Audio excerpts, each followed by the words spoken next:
night escorts. Last night, the king and queen were announced at the homecoming coronation ceremonies.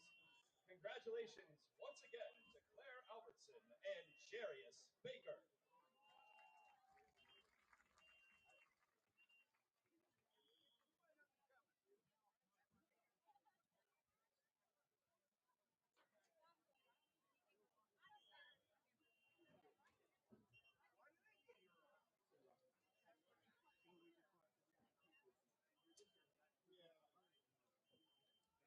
First, we have Madeline Farrer and Ryan Conti. Madeline is the daughter of John and Brittany Farrer. She is a 4-year member of the varsity girls soccer team, and she is an all-star cheerleader at Rain Athletics.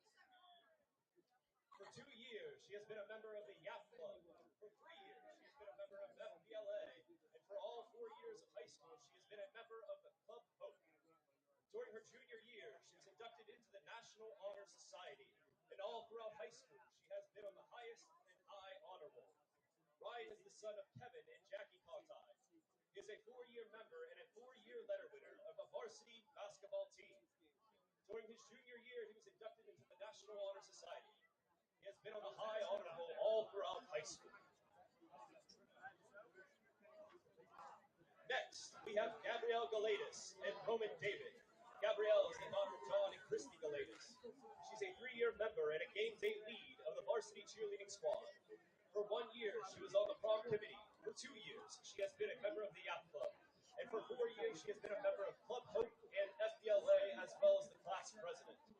During her junior year, she was inducted into the National Honor Society, where she holds the position of NHS Treasurer, and all throughout high school, she has been on the highest honor roll. Roman is the son of Sean and Jennifer David.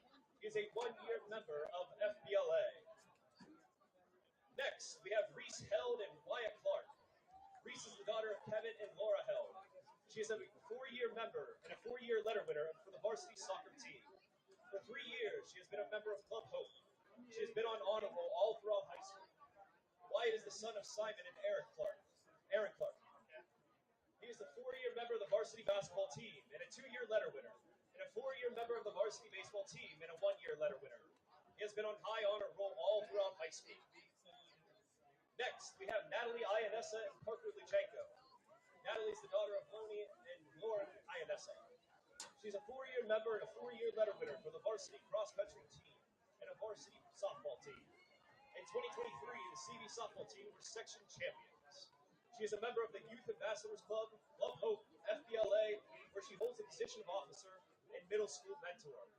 During her junior year, she was inducted into the National Honor Society, where she holds the position of NHS Secretary. All throughout high school, she has been on the highest honor roll. Parker is the son of Bobby and Amanda Luchenko. He is a 4-year member of the varsity basketball team and a 1-year letter winner, and a 4-year member of the varsity baseball team and a 1-year letter winner. He has been on the high honor roll all throughout high school. Next, we have Ava Maychek and Owen Robeson. Ava is the daughter of Jason and Dana Maychek. She is a 3-year member of the Color Guard, holding the position of captain. For 1 year, she has been a member of Club Hope and the Musical Theater Club. She has been on the highest honor roll all throughout high school. Owen is the son of Douglas and Amy Preisinger. He is the 4-year member of the varsity baseball team. He was on high honor roll during his junior year.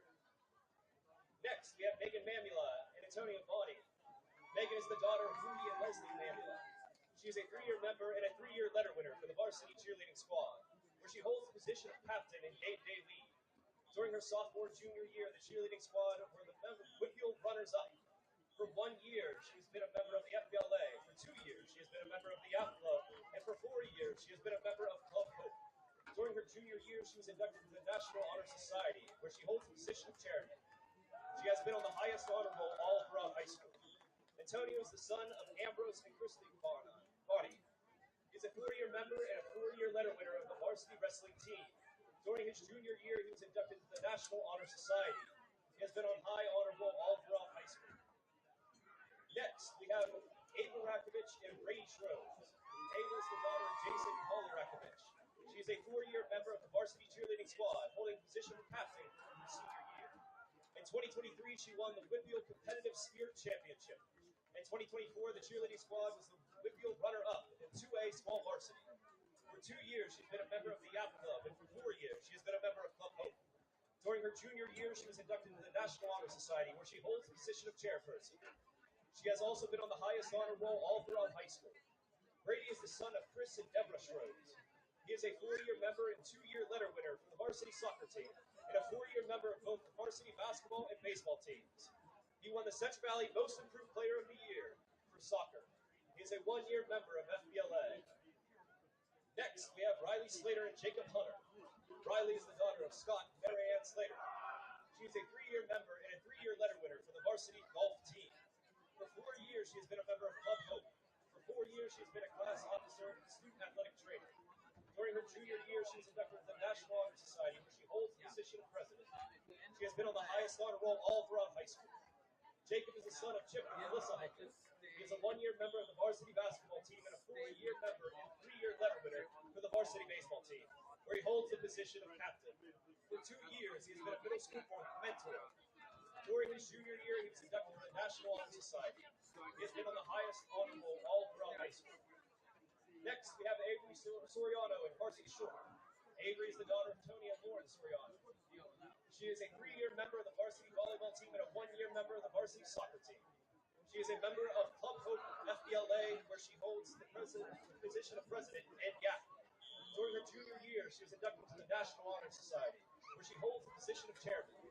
She has been on the highest honors all throughout high school. Carson is the son of Michael Short and Elena Kay. He works at the Lebanese Club and has done community service with the borough of Monaco. Next, we have Caroline Spearnack and Liam McKittrick. Caroline is the daughter of Mark and Amanda Spearnack. She's a 4-year member and a 3-year letter winner for the varsity basketball team, and a 2-year member and a 1-year letter winner for the varsity softball team. She is also a middle school mentor. During her junior year, she was inducted into the National Honor Society. Liam is the son of Letitia McKittrick. He is a 4-year member and a 4-year letter winner for the varsity wrestling team. Next, we have Grace Steffler and Cash Crawley. Grace is the daughter of Sean Steffler and Beth Sabino. She is a 2-year member of the varsity soccer club. She's a 1-year member of GAP and middle school mentor. She's a 3-year member of Club Hope and a 4-year member of FBLA. During her junior year, she was inducted to the National Honor Society. She has been on the highest honor roll all throughout high school. Cash is the son of Lance and Laura Crawley. He's a 2-year member and a 1-year letter winner for the varsity wrestling team, and a 3-year member and a 1-year letter winner for the varsity soccer team. He has been on high honor roll all throughout high school. Next, we have our flower girl, Palmer Sweaterlish, and crown bearer, Parker. Palmer is the daughter of BJ and Bridget Sweaterlish. She's a 6-year-old and in 1st grade at Margaret Cross Elementary in Mystic Place. Some of the favorite things are dance, Taylor Swift, swimming, cats, dogs, Barbies, and K-pop Demon Hunters. She participates in dance, ballet being her favorite, and cheerleading. She has a younger brother, Jameson, and a fur brother, Spade. When Palmer grows up, she wants to be a teacher. Parker is the son of Ryan and Chelsea Hugh. He's a 5-year-old in kindergarten at Center Grange Primary with Miss Maganella. Some of his favorite things are Carolina Blue, watching baseball, basketball, and football, and going to practice with Dad. He participates in baseball and basketball, and he has a younger sister, Sophia. When Parker grows up, he wants to be a baseball coach. Finally, we have our homecoming queen, Claire Albertson, escorted by Aiden Gilbert. Claire is the daughter of Jake and Jamie Albertson. She's a 4-year member of the varsity soccer team and a 2-year member of the color guard. For 2 years, she was a member of Club Hope and a class officer. All throughout high school, she has been on the highest honor roll. Aiden is the son of Amy Rajenovich. He is a 3-year member of the track and field team. He has been on the honor roll all throughout high school. Congratulations once again to the 2025 Homecoming Court.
Ladies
and gentlemen, please welcome drum majors Italio Sircone, Ali Mitchell, alongside the 2025 Central Valley Warrior Marching Band to the field.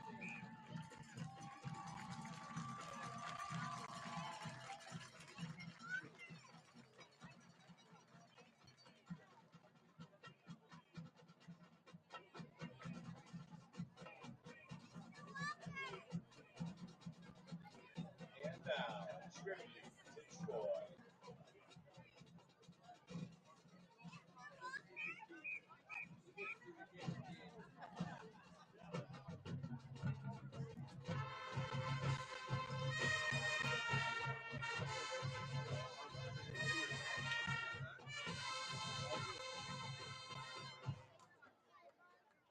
We begin this evening with the patriotic medley Spirit of America.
requires direct practice skills with that, swimming, standing, and sing-along, Central Valley School all of that.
Next, chant along while the band plays the Central Valley High School fight song, Mighty Warriors.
And now, Planet Rock. Wilson!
Ladies and gentlemen, welcome to Sarge Allen Stadium.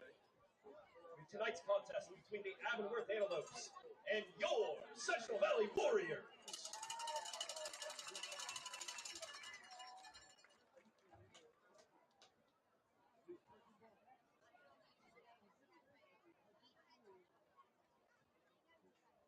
The officials for tonight's contest: head referee John Duca, umpire Michael Bruno, linesman Ron Churchin, line judge Brian Nichols, side judge Drew Flora, and back judge Ryan Marchand.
At this time, we would like to welcome to the field the visiting Antelopes of Avonworth, led by head coach Duke Johnsmore.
And good evening, ladies and gentlemen, and welcome once again to the Central Valley Sports Network on the YouTube channel, where our Central Valley Warriors take on the Avonworth Antelopes tonight. Tom Hayes with you, along with Mike Sullivan on the call, and as always assisted by Sean Render and Ethan Young, pushing all the right buttons behind us tonight. And it's homecoming 25. Mike, it's always a special night for homecoming. Seems like a bigger crowd and a lot of community spirit. Yeah, that's right, Tom. Yeah, lots of fun. Obviously, if you're Coach Lyons and the team, all this extra stuff can be just a distraction. So hopefully the Warriors I believe they're focused and ready. It's a great test for them tonight and opportunity to knock Avonworth off and, potentially take the top spot in the Western Hills Conference early here in the season. And in the conference, actually, Central Valley is ahead of Avonworth because Central Valley is 2-0 in the conference. Avonworth is 1-0. That's right. Beaver is 1-1. Hopewell is 0-2. Quaker Valley 0-1, and McGuffey 0-2. Well, since it is homecoming, I'd be remiss if we didn't take this opportunity to announce our impressive homecoming court tonight. And we'll start with Maddie Fair, escorted by Ryan Conti, Gabriella Galatis with Roman David, Reese Held, escorted by Wyatt Clark, Natalie Ionessa, escorted by Parker Luchenko, Ava Maychak, assisted by Owen Robeson, Megan Mamula with Antonia Boney, Avery Rakovich is escorted by Brady Schroeds, Riley Slater is escorted by Jacob Hunter tonight. Avery Soriano will be escorted by Carson Short. Caroline Spiernack is escorted by Leah McKittrick. And Grace Steffer, I should say, is escorted by Cash Crawley. Our flower girls for tonight, Palmer Sweaterlish and Parker Hume. And congratulations go out to senior Claire Albertson, our homecoming queen. And also our homecoming king is Jarius Baker tonight. So congratulations to everyone on the homecoming court and our queen tonight, Claire Albertson. So what a special night for those students as they participate in homecoming 2025 here on the campus of Central Valley High School. Big event tonight. This game will be televised on local television in addition to our YouTube channel, but we thank you for sticking with Mike and I tonight on the YouTube channel. Thanks for tuning in and checking out your Warriors tonight. Central Valley, again, the home team will be dressed in the navy blue, trimmed in the Carolina blues tonight. Avonworth, the #1 team in the entire state of Pennsylvania in AAA football, will wear their white jerseys with the gray pants tonight and the white helmets and decked out in red numerals. So, Mike, this is a football team that defeated Central Valley 17-0 last year in the WPIAL Class AAA Championship. So these two teams are kind of familiar with each other. They've met down through the years and obviously been in the conference quite a bit. So both Coach Duke Johncore, the head coach of Avonworth, and Mark Lyons, our head coach here at Central Valley, know what each other can do. This will be a titanic matchup. Yeah, that's right. Yeah, 2 games last year. You mentioned the game in the WPL Championship. Yeah, lost a tight one at Avonworth last year in the regular season. And, yeah, had some close games over the past few years as they've been in the same conference. Great test tonight for sure.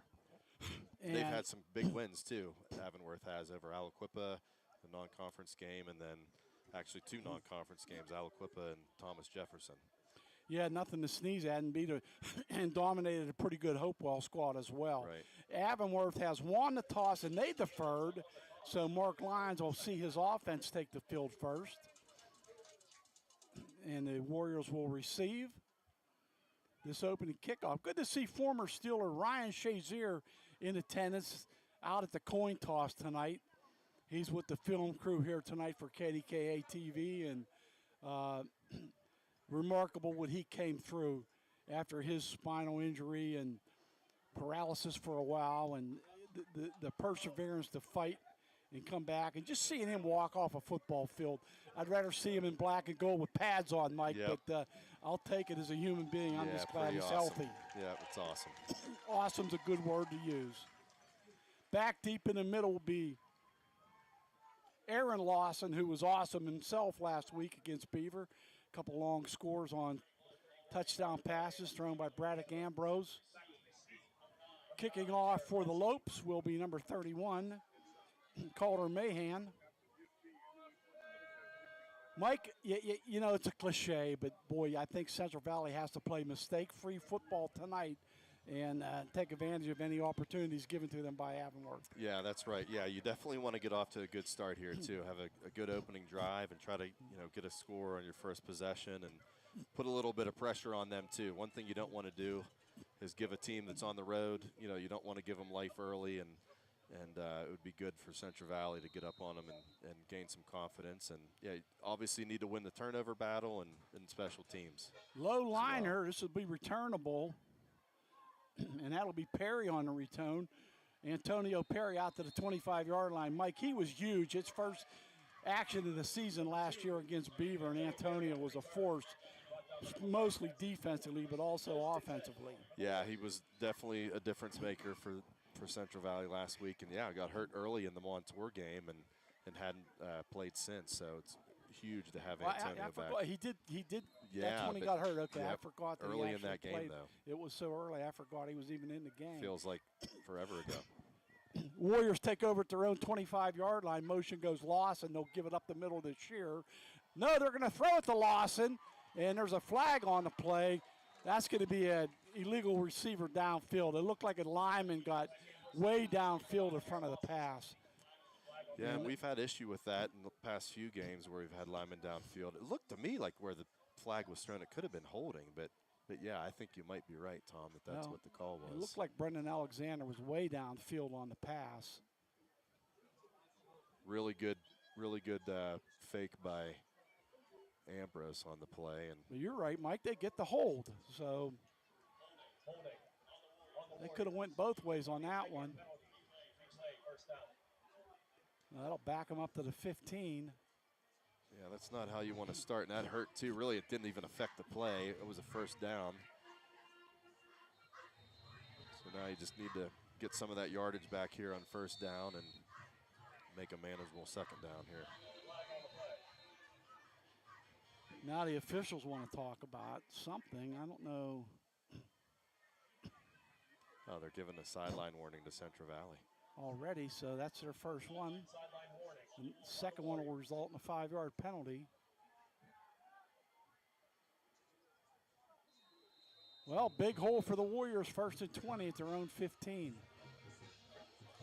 And motion on the Warriors, that's going to cost them 5. And this is a inauspicious start for the Warriors offense. Yeah, I missed who it was on, Tom. Was somebody Alexander, not set? the left tackle. Brendan got a jump on that left before left the end, receiver went in motion. Well, again, you don't have to get it all back here in one play, but you need to get, even to get 8 to 10 here on first down would be helpful. Tight handoff. Shearer goes nowhere. This defense is tough to run on. Jackson Kroll with the stop, along with Bryce Metz. Yeah, the tough thing is here where we've got the football too. You got to be careful. You're not in your own end zone, but you're backed up against the shadow of it. And you are. You're right chance. there. Out of the shotgun, you're only 4 yards to the goal line. No, hand it off again up the middle to Shearer, and he powers ahead for a few. Out to the 15-yard line. It'll be 3rd and 20 there.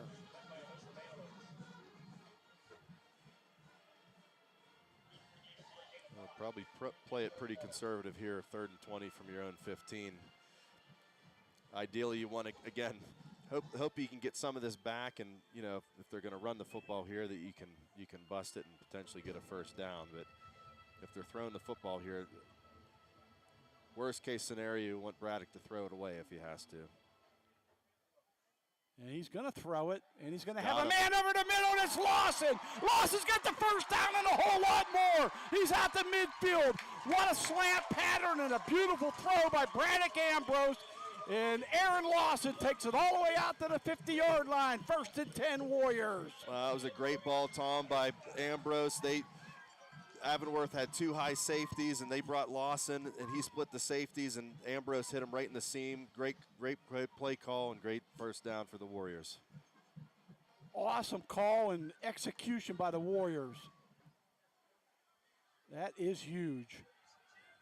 Ambrose throws it again for good yardage, about 6. Antonio Perry with the catch. And welcome back, Antonio Perry, last week at Beaver. The dominating 51-19 victory for the Warriors on the road at Pat Tarquinio Field.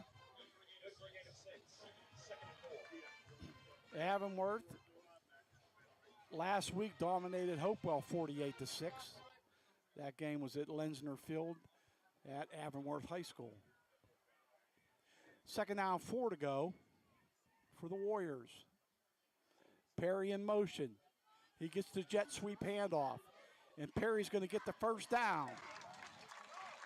Nice hesitation and waiting for the hole to open up by Antonio Perry. Yeah, he did a good job there. And then he actually almost tripped himself up in the backfield. But, yeah, was able to get upfield, get vertical, and pick up the first down. Down to the Lope 38-yard line.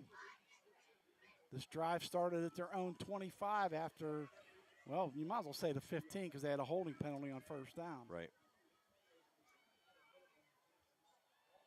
Braddock's going to keep it, and Ambrose maybe got a yard. That looked like a mix-up to me in the backfield. Yeah, I think he had planned to give it to Shear, and Ethan didn't take it.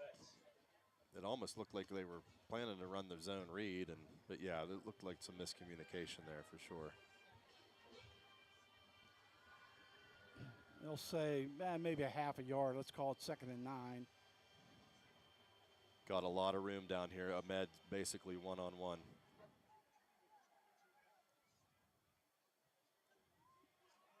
Now some confusion on the play call as Ambrose looks to the sideline, and he goes to... He's got him. Ahmed has it at the 10-yard line, inside the 10, out of bounds at about the 6-yard line. 1st and goal, Warriors. Good call, Mr. Sullivan. I might make you the new offensive coordinator. I'm going to have to tell Larry D.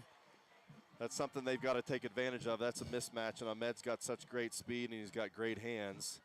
And the Warriors obviously, Hopewell, even early in their game, I watched a good bit of their game, they did have some success throwing the ball when Armstrong wasn't under pressure. Here's where you have to convert, though. 1st and goal at the 7. And that'll be Bosco. The E3 backfield, it's Ethan Bosco that time. Good push up front by Nolan O'Neill and Jarris Baker on the right side of the line. Of course, our 3 Ethans, Ethan Bosco, Ethan Ondrusik, and Ethan Shearer. We got our own Ethan, too, up in the booth. That's right. And that's Shearer off left tackle. Our Ethan might be the MVP, though. It looked like he got down to about the 1.5 yard line. It'll be 3rd and goal at the 2. Yeah, you're right. Long 2. What a drive by the Warriors. This is where, too, in a game like this, you've had to, you got deep in your own hole to start the game, get out of it, have a great drive going. You've got to get a touchdown here. And they hand it off, and it's going to be Bosco hit close to the goal line, and now it's decision time. No call on the touchdown. He's going to be inches shy. I think on 4th down they're going to go for it. Yeah, it looks like Tommy's got about the length of the football. Yeah, about the length of the football. I'd be surprised if they sneak it here. That would make the most sense.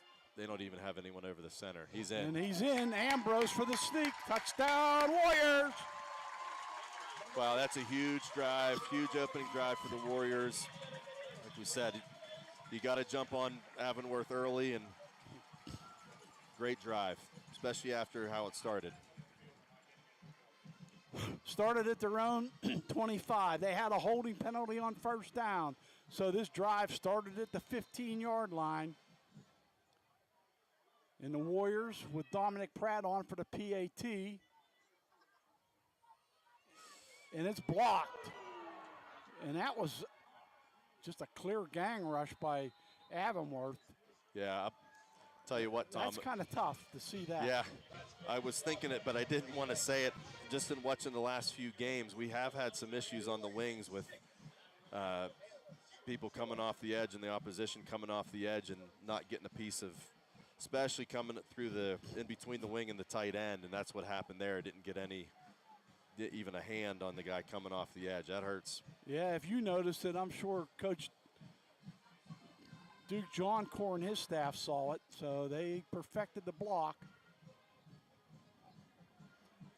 Pratt has a great leg, but if you don't have that line and a good snap and a good hold, it don't matter how tough that leg is. So 6-0 Warriors after the missed extra point that was blocked.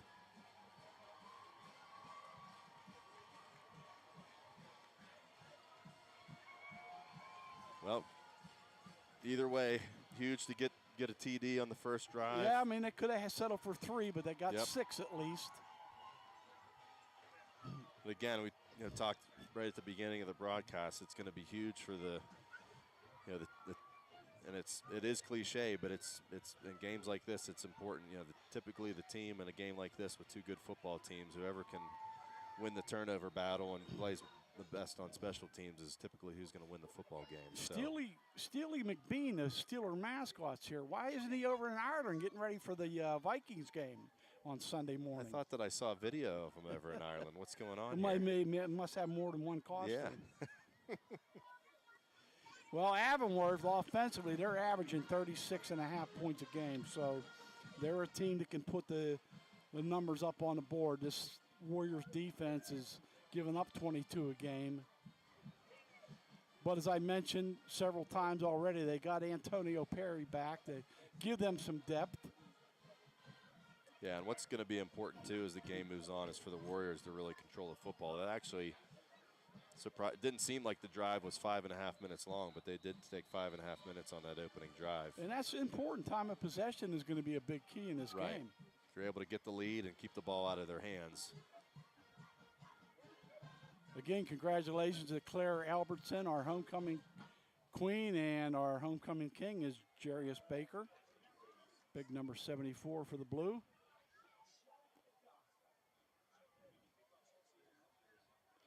Well, touchback time. Avonworth has some athletes, so you don't want to give them a great opportunity to do something on special teams. Jaden Jones back deep along with Logan Kroll.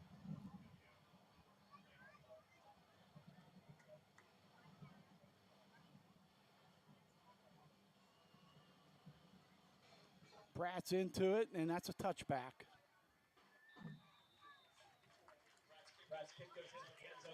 We've talked about it every game, but it's just huge when you can have a kicker to put the ball in the end zone to keep them from being able to return the football. And he kicked a 50-yard field goal last week, That's although right. I think they technically called it 49 because it was just shy of midfield. Yeah, right before the half. To end the half, correct? I'm trying to think. It was near the it was near the end of the first I think half. it was. I was on a plane watching it on my phone, so sometimes the reception wasn't always the best.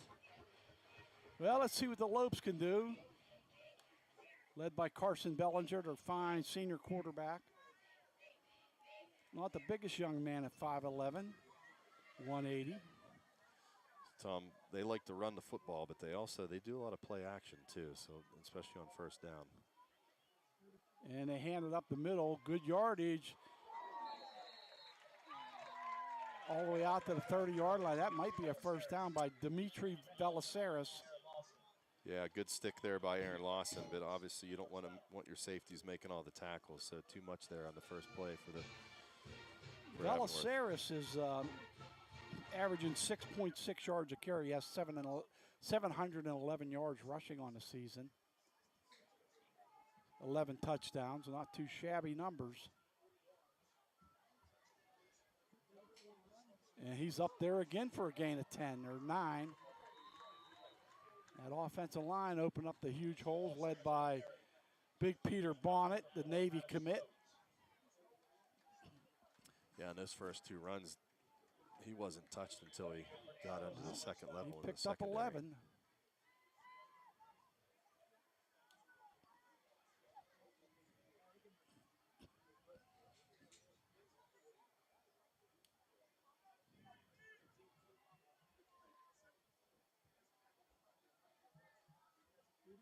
Velaceris again, and they got him after a 2-yard gain. Avonworth got away with a hold there by their left tackle, but great job by CV there to stop him for only a 2-yard gain. Brady Knoll and Antonio Perry on the stop. 2nd down, 8 to go. This is a big down here if you can get them into a 3rd and long situation. Yeah, Boy, absolutely. Yeah, force them to have to really throw the makes your football job here. easier. Luke O'Neill checking into the football game at tailback.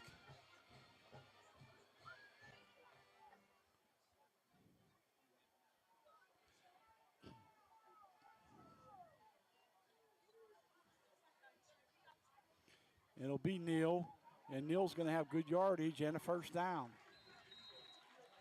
Out across midfield, brought down by Perry. Yeah, so far up front, you can see, I mean, Avonworth is really good up front on the line, on the offensive line, and on all their runs so far, except for the one previous to that play, they've not had anyone touch them until the second level. So definitely going to have to get some more penetration here. Neal's a senior. Seems like they've had a Neal here playing for the last 8 years. And he'll get it again, and he's got great yardage. Gain of about 12. Boy, this offensive line is pretty impressive for Avonworth. Yeah, they are. They ran what you call power there, pulled two from the right side of the line, and great cutback by Neal as well. That was an awesome cutback. 1st and 10 down to the CV 37-yard line. They're going to be content to run the football too until CV stops them. Absolutely. If it ain't broke, don't fix it.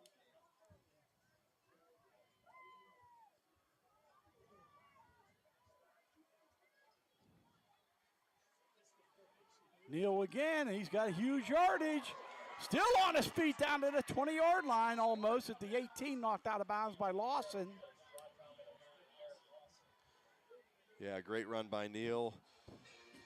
Again, Tom, like we talked about, I mean, we're not getting anyone even touching the tailback until they're getting into the second level. So their line's doing a great job up front. This is where it's going to be super important for CV to be able to control the ball when they've got it and keep it out of Avonworth's hands. As we know, you think about the TJ game, that's really where the Warriors down in the second half is, just up front offensively and defensively. Valeceres this time, and he's down to about the 10. Just outside the 10. They can technically get a first down at the 1-yard line. Valeceres, not the biggest guy on the field at 5'7", 175, but he's a nice runner.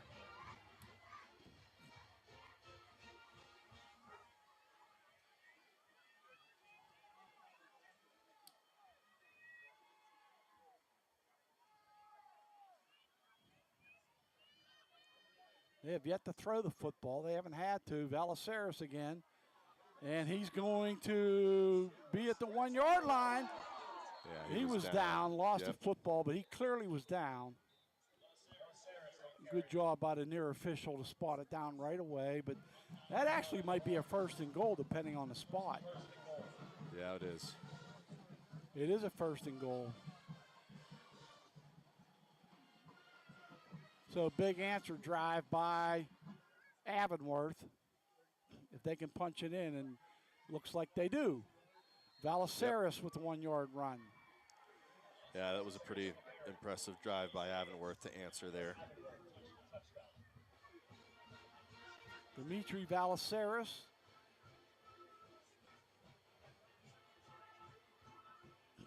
Got the workload on that drive.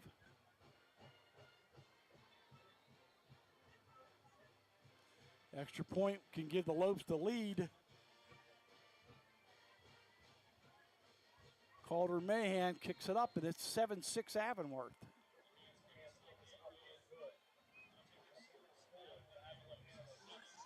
Well, that's an answer drive. Now it's Central Valley's turn. Yeah, no doubt. Yep. Time to, you just got to keep punching back. Well, it feels like a heavyweight fight. Yep. Using that analogy as right. you say that. Another beautiful night for football in the Valley. Yeah, we've had fantastic weather so far every week. It's been great. Been unbelievable. I got rained on at the soccer game Wednesday night at Beaver, but other than that, it's been nice. Yeah. I don't have to worry about getting my hair wet if I'm out in the rain, at least. You do. Yeah, thankfully, my old age, I still have that problem, amongst many others. So 2:29 to go in the first quarter. We've seen both teams with one possession, both teams with one-yard touchdown runs. Unfortunately for the Warriors, their extra point was blocked. Avonworth converted. That's why they have a 7-6 lead. Yeah, and if you're Central Valley here, I mean, really hurt themselves in the first 2 plays with penalties. And, you know, they moved the football well, so they proved to themselves they can move the football against Avonworth, and they mixed it up well with the run in the pass. So it's going to be interesting to see how things play out if it continues to be back and forth. Obviously, it's early. That third and 20 when they completed that pass for, 40 yards? Yeah, to Lawson. Or 30 yards to Lawson, and Braddock really put some spin on that ball. He put a lot of mustard on it. Gutsy call, but they found the opening in that secondary, and that was a huge play early in this football game. Yeah, they did. Now you have to think about, man, what are we going to do defensively to slow down that power rushing attack? Well, like I was saying earlier, I do think I'm sure they talked about it. Their best defense might be trying to control the ball on offense and really working the clock, you know, because if you keep it out of their hands, then obviously they can't do that. But like we talked about, as we saw in the TJ game, that was the one thing in the second half as TJ was able to really start to establish the run and just wore Central Valley down, because that's depleting too. When you're putting long drives together, you know, that's tough on your defensive line. So if they're able to keep them off the field and control the football, that'll help the cause for sure. Mayhem will kick it away for the Lopes. Short squibbler. And Perry picks it up. He's trying to find an opening, and now got a little bit of room out to the 25. Hit hard initially. They're going to start at the exact same spot as the last drive. That's right. Closer to the 26, though, just over the 25-yard line.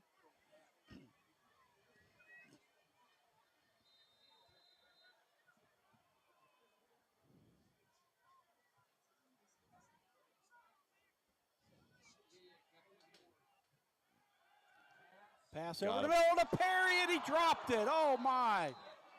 Yeah, he turned his head just at the last second. That was a great call. What they did, that was the same route that they ran before with Lawson, but Ambrose pumped it to Ahmed on the outside, and that held the safety, and Perry was wide open. Took his eye off at just the last second. And those are the type of, and he hasn't played a lot this year, too, so repetitions are important. And we jump again, Central Valley. We talked about the mental mistakes they can't make against a good team. Yeah, that's right. Now, they overcame them on the first drive, but can they do it again? False start, 5-yard penalty. That one's going against the homecoming king, Jarius Baker. A little antsy there.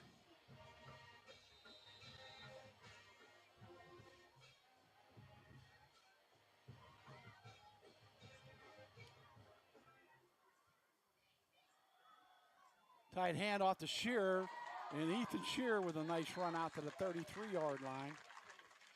Great pickup by Shearer there. He made a great cut to get into the secondary. So it's going to make it about third and 5. Third and a long 4 maybe. Shearer with 455 yards rushing coming into tonight's game, averaging 8 yards a carry with 8 touchdowns. Not too shabby. He missed the first 3 games. 3rd down and 3 to go.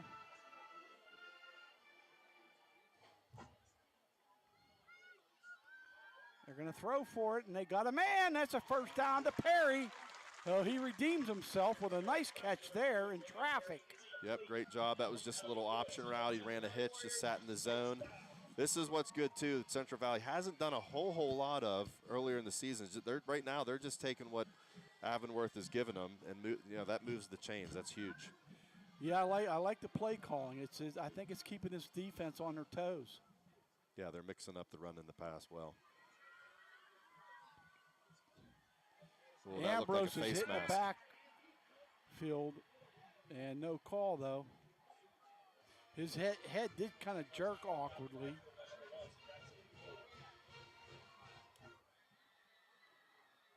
Yeah, they came off the edge there. And loss of 6. Yeah, they were coming off of both edges pretty hard.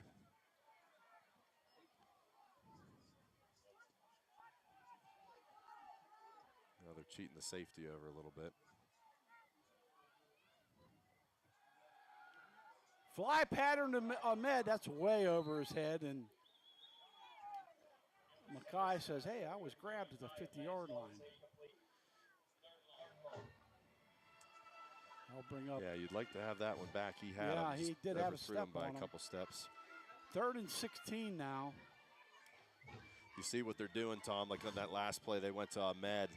You know, the safeties obviously are worried now about the middle of the field. And when you're playing 2 high safeties like that, you can be, it can be tough in the middle of the field to cover the middle. And with them tightening up there, they went back outside. Ambrose is under pressure, and he's down. Good defensive play up front again by the Lopes. So our first punt of the night. Yeah, that one hurt, and you go back. That was another penalty is what hurt us there, and so far I think that's 3 penalties in the first 2 drives, which you can't do against a good football team. No, and Stopped ourselves on that You give one. up 2 sacks too on a drive. Right. And actually, that'll be the end of the first quarter. So we're going to flip sides before we kick it off or punt it. Avonworth 7, Central Valley 6.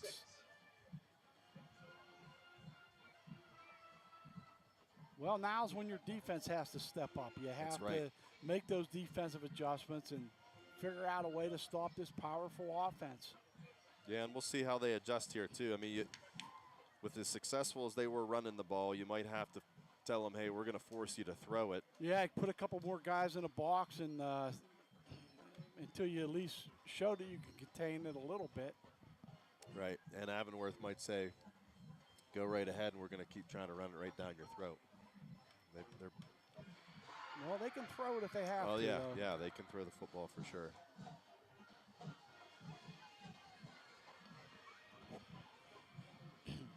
Tonight's game being officiated by referee John Dudo. Our umpire is Michael Bruno. And linesman Ron Churchin, line judge Brian Mickish, side judge Drew Flora, and our back judge Ryan Marcione. These guys do a great job. I know sometimes we'll question a call. That's just human nature. But those guys, they got a thankless job. And believe me, if you think you can do better, folks, wearing the stripes, go ahead and take the test. They'll let you take the test and see if you can qualify. Trust me. They need bodies, Mike, to increase their numbers as far as officials go. No doubt about it. You mentioned Michael Bruno. I know Michael Bruno well. He played at Geneva for us. He was a defensive back when I was coaching there. He was a great player at Geneva, great kid. He's not a kid anymore. But, he was doing one of our games a few years ago here and ran into him after the game. Yeah, it's a tough job, probably the toughest job around, but these games don't get played without those gentlemen. That's right.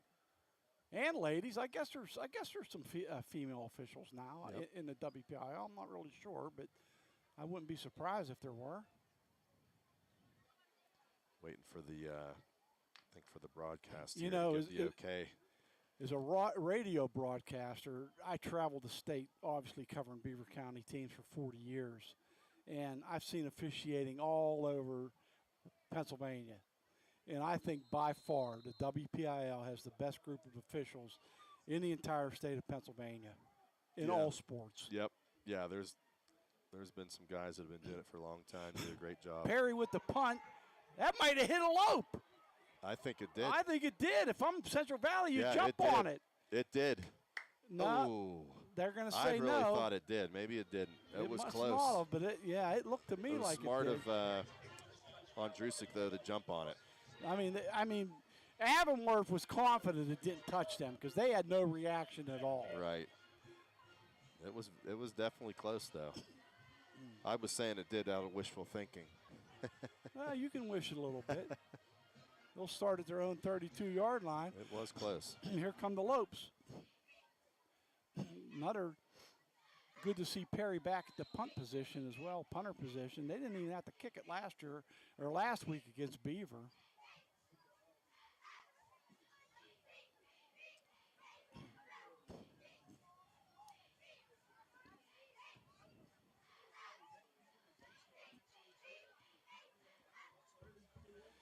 Valaceris, another 7 yards on first down. Somehow you got it. got to get some pressure at the line of scrimmage. Yep. These guys are getting 5 yards before they're being touched. Right. Yeah. The trend is continuing and just having a really hard time up front. 2nd down and 2 to go.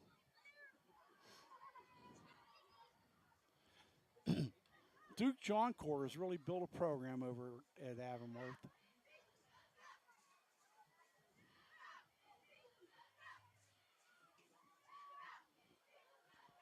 First throw of the game here. And it's down deep. They got a man. He's open.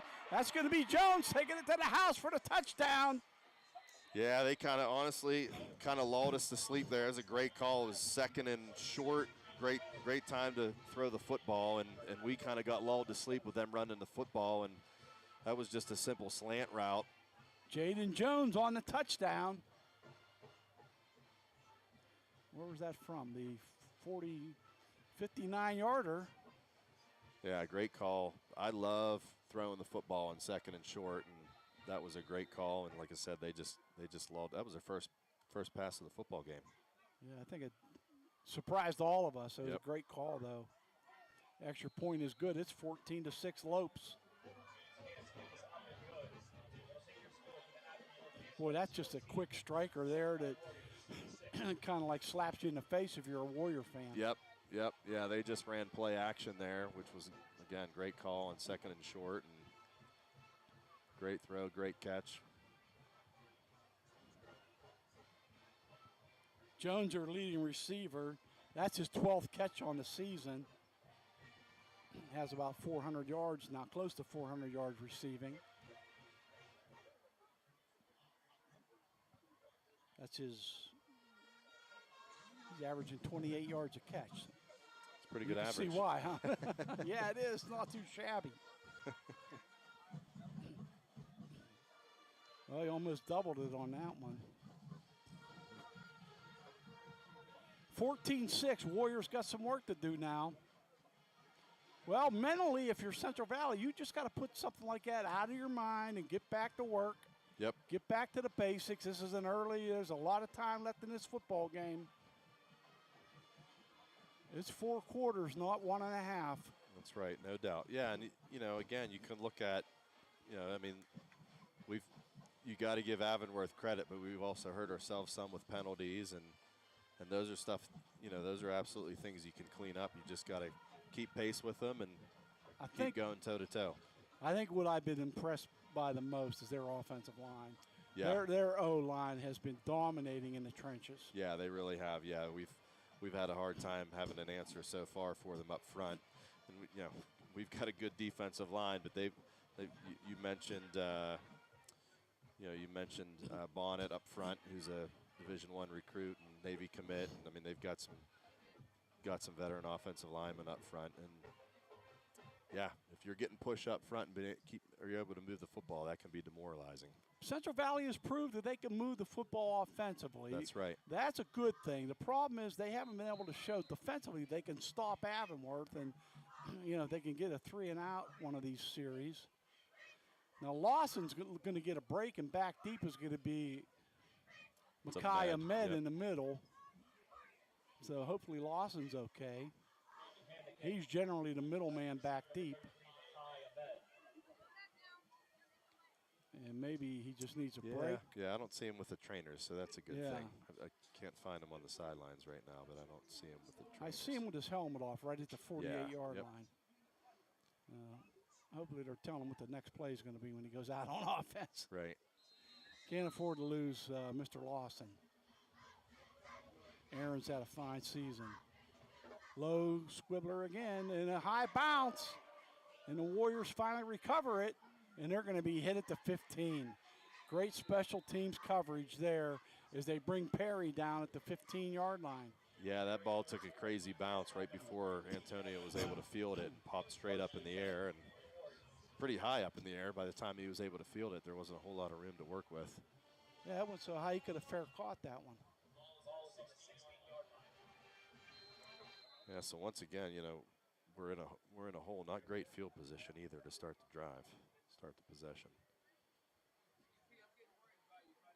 See if Central Valley can. If you look and see how wide the safeties are, See if Central Valley continues to take advantage of the middle of the field. It's wide open. They're going to run up the middle and got out to the 20-yard line. Ethan Shearer. We'll call him E1 since this is the E3 backfield. He's E1. He's the elder statesman. Yeah, we'll give him the designation of the number 1 E. Second down, 6 to go.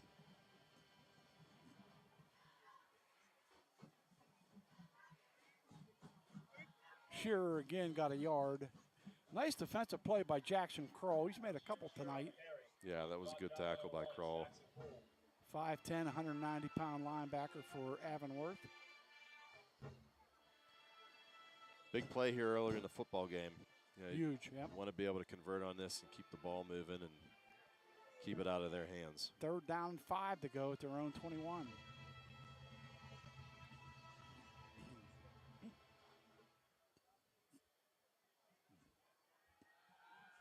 There it is. Ambrose's pass is skipped off the turf, no good.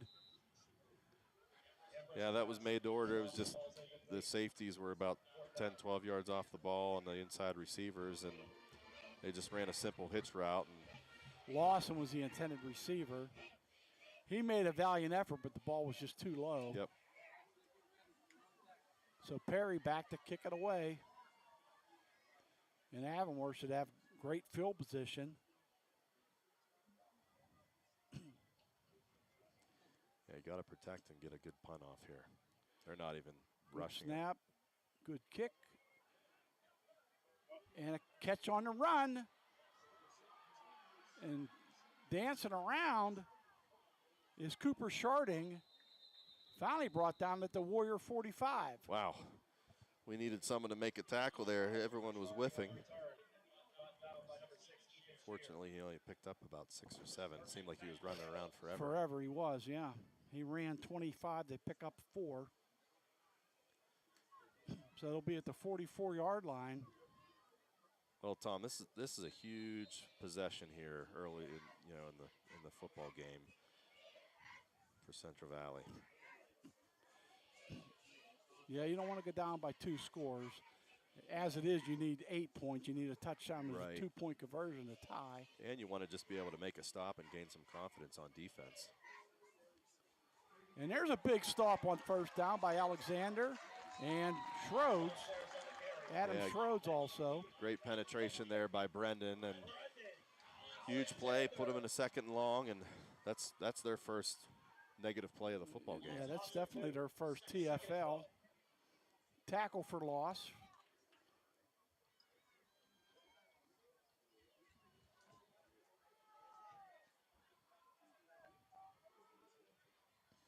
Avonworth against Hopewell went a lot of 2 wings where they would put, they've got the wing, I think that's Bryce Metz. They'd have 2 wings. They'd pull the tight end back, and then they'd run power with them. They haven't done it yet tonight. They've just been running with 1. Jet sweep. And that's Neal, and he's only got a couple. Great job. Great job by Schroeds and Shearer. Yeah, Schroeds is active to the football. One of those underrated guys, Adam Schroeds. Oh, yeah. He's a huge factor on defense. Yeah, he is. Senior leader. 3rd down and 10. Big play. Here's where you got to get off the field. Absolutely. I hope they're not watching too much Steeler football because they can't get off the field on 3rd and long.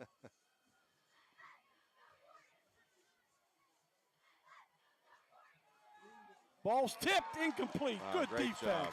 That's a heck of a defensive stand by the Warriors. I think it might have been either Bosco or Schroeds that got a piece of the football there. But it was interesting. I'm surprised they actually ran play action there, which you're not really going to fool anybody on 3rd and 9 running play action. But that held things long enough. And yeah, I think it was.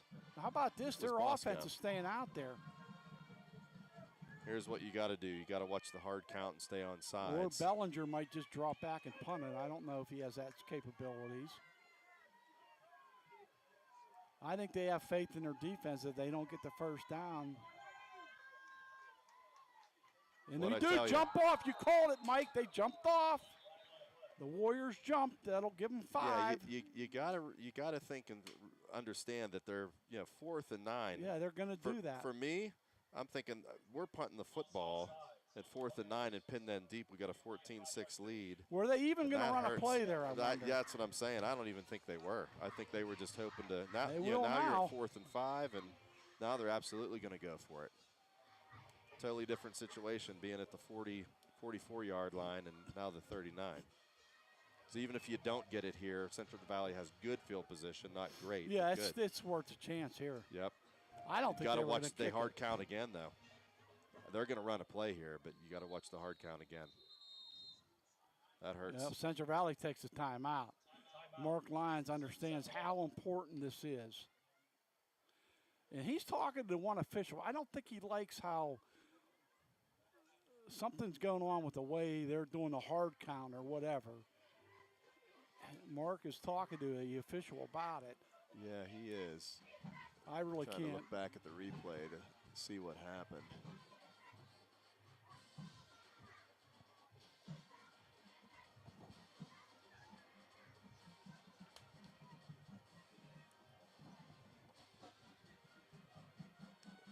I think what he might be upset about, just looking here at the replay, the quarterback. Wonder if it's not terrible, but the quarterback is jerking his head, and I wonder if that's what he's upset about. Oh, he definitely Jerking his head and throwing his hands up. That's what he's upset about. He jerked his head and shoulders forward. That's illegal procedure. But it's hard to detect that if you're not looking right at it. We had the advantage of taking a replay look at it, thanks to Sean and Ethan. But still, either way, you gotta stay on sides. Here we go again. Let's see if we can stay off sides, stay on sides. I think either way, Tom. I think they're going to try to hard count us, but they're going to go for it. They're actually in Wildcat. Here's the two wings. Neil was the quarterback. Neil's going to keep it, and Neil's got the first down. He got hit on about the 36 they had him, and then he was able to get it with second effort. Wow, they did have him, and he just broke a tackle. Good call, though, by Coach John Core. This is a well-coached football team. I don't think anyone can doubt that.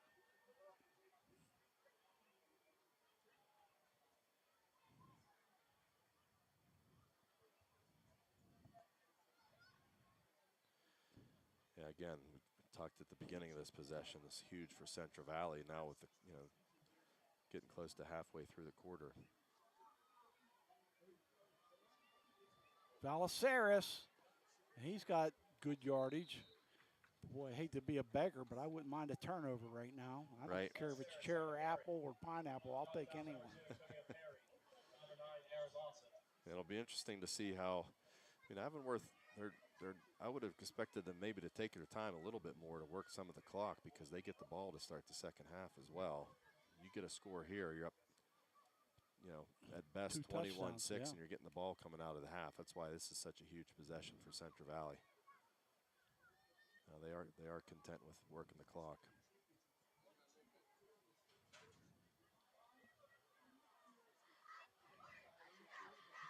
Big yardage, and that is Valeceres again.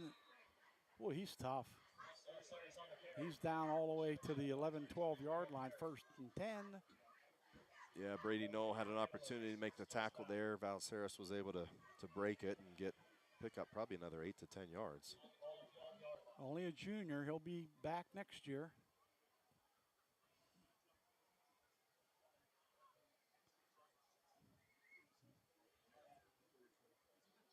Yeah, they're going to be content to work as much clock here as they can, which makes total sense.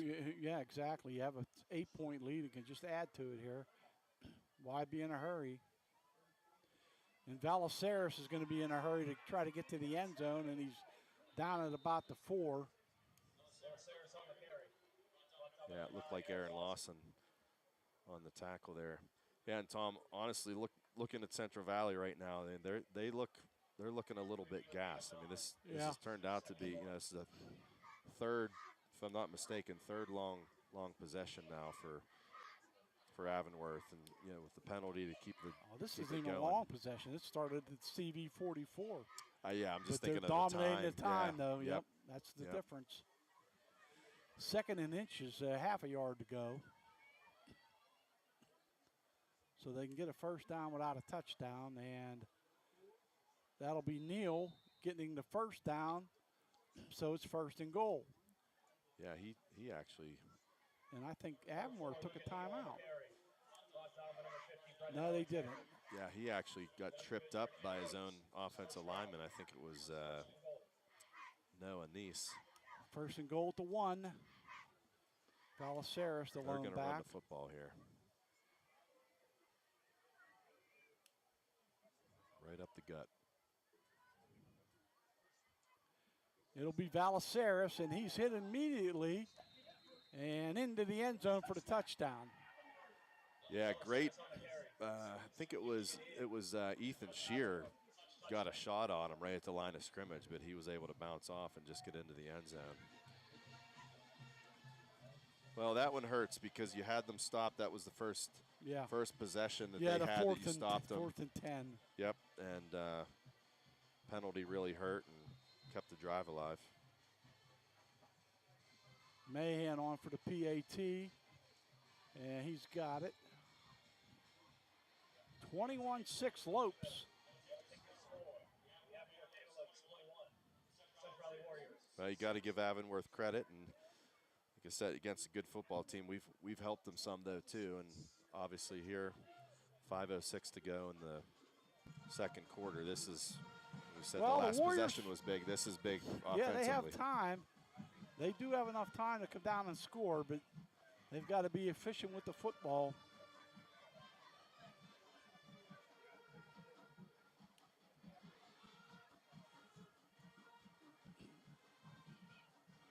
I've seen a lot of high school football teams win state champions just because of their offensive line. Oh, yeah. One of the most dominant offensive lines that I can recall in my years of broadcasting back in 2002 when Hopewell won a state title. They never threw the football. Yeah, Paul was great. Matt Fontana, the quarterback, was great. But that offensive line was the key, anchored by Big Red Craig Bocart. Yep. Yeah, they didn't have to throw the football much because of, like you said, how good they were were schooled by Pat Tarquinio. I forget how many I think they'd run the ball 300 times every day in practice. Just repetition, State title game, they threw the ball twice. So it all starts up front, and Avonworth is controlling the line of scrimmage with that O-line. There is no question about that. But this is a football game that Central Valley's still in. Only down 2 scores. Yep, no doubt. Big drive. If they can, love to see them get a nice return on. It doesn't appear that Mahan has the leg to kick it high and deep for a touchback. They seem to be into the squib kicking. Right. Be nice if we could somehow Central Valley could get a hold of one of them on the run and turn it into get out near midfield on the return would be sweet. Yeah, and the best field position we've had all night has been the 25-yard line. Yes. And then the last possession, we started on the 15. And then the first possession, obviously, we had a couple penalties that put us back to the 15. But, yeah, we've yet to get the ball past the 25 on a kickoff. They actually got Lawson back Ethan here again. Lawson and Ahmed, and they actually have Bosco back there now for Perry. And Lawson's in the middle.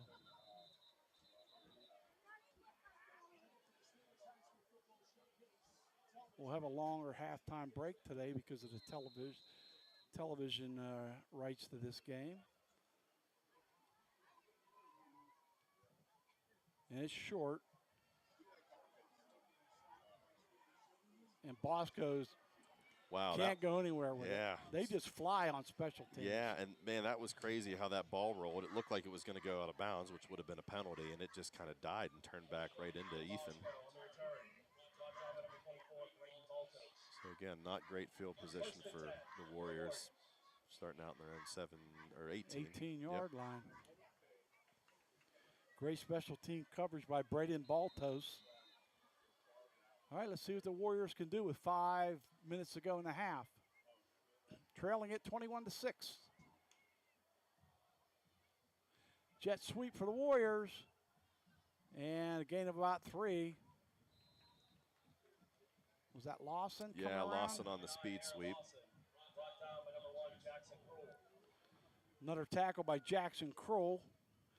He's been cruel for the Central Valley offense, Jackson. Bosco checking in at tailback for Shear. 2nd down, 6 to go.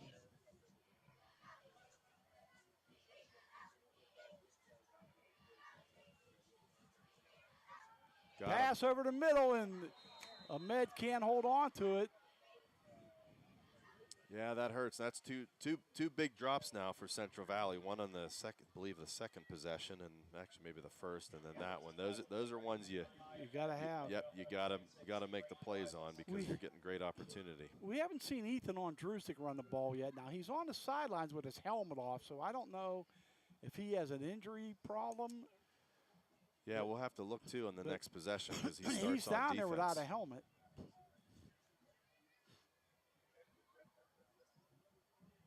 Third and 6 to go. Ambrose scrambling. He's going to get hit. And thankfully he holds on to the football, but he loses a couple. They're going to have to punt it away again. Now you give Avonworth enough time to score again at the half. Yeah, this is not good right here, the situation we're in. Yeah, they were able to get penetration on the outside, and he stepped up into the pocket, and their backers did a pretty good job of hemming him in. Didn't have anywhere to go. Ondrusik is back on the field, Tom, for the punt. Cooper Sharding back deep along with Logan Kroll.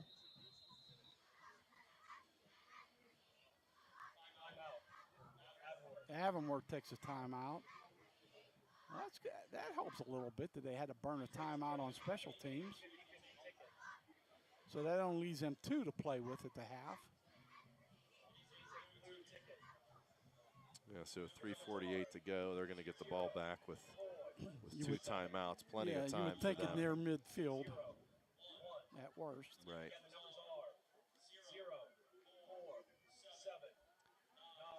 Yeah, so far we've already talked about their defense, but we've just been having a hard time up front on both sides of the ball, especially that possession with. Well, they're not the only ones that had problems with this offensive line. I mean, you know, they're the #1 team in the state in AAA for a reason. That's right.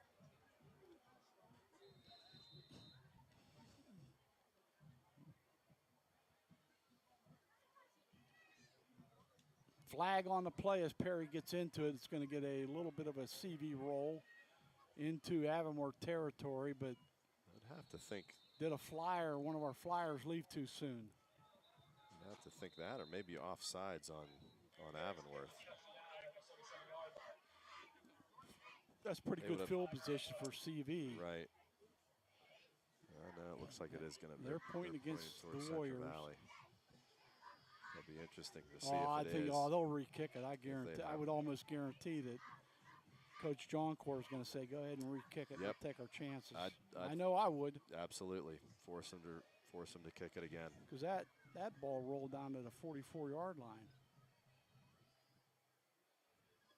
Procedure penalty against the Warriors. 5 yards. Kick it again. Oh, they decline it. I'm shocked. I'm actually dumbfounded by that. I am too. I mean, with only 2 timeouts left, I think I might get better field position on another punt. Right. I'm surprised at that. I really am. I agree. At the same time, too, he probably feels they've had so much success offensively. He's confident with where the football is no matter what, you know. But, yes, I would have forced Central Valley to kick the ball again, too. I would have taken that penalty all day long. Absolutely.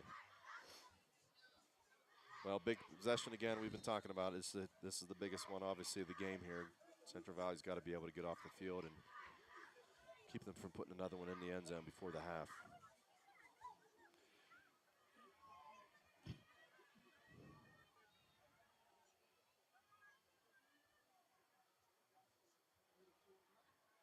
Valaceris again, inside run. Then he takes it outside. Got close to first down yardage. Another tackle by Aaron Lawson. Yep, good tackle by Aaron. They were able to get just leverage on the edge and That's what gave him the ability to bounce it outside. Another huge gain on first down. 9 yards. Warriors take a timeout. Timeout. Central Valley.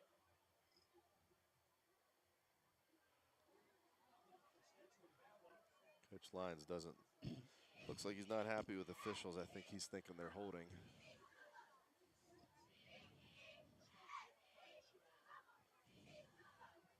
But as we know, that's not going to win the football game. We've hurt ourselves with penalties too, which hasn't helped. Like you said earlier, tough to do that against a good football team because they're going to make you pay, and they have so far. I mean, that 4th and 9, when they decided to go for it, we had the offsides penalty, gave them 5 free yards. Then they went for it on 4th and 5 and picked it up.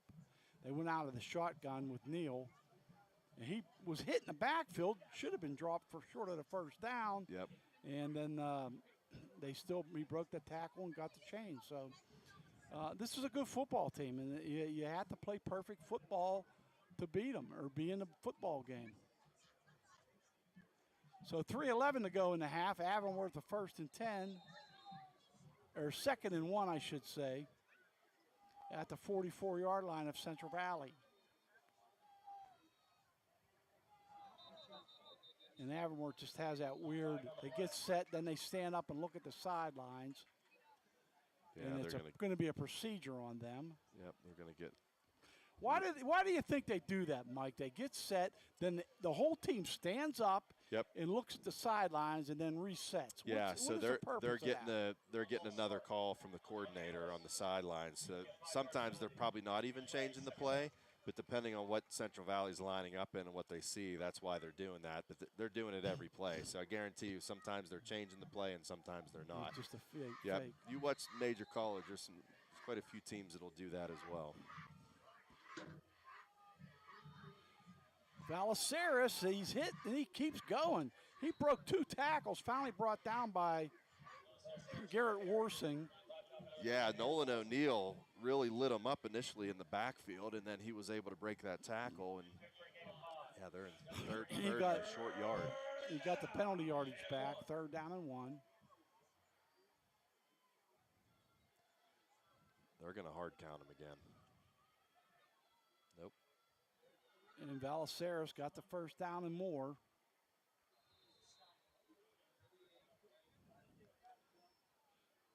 .235 to go in the half with 2 timeouts left for the Lopes.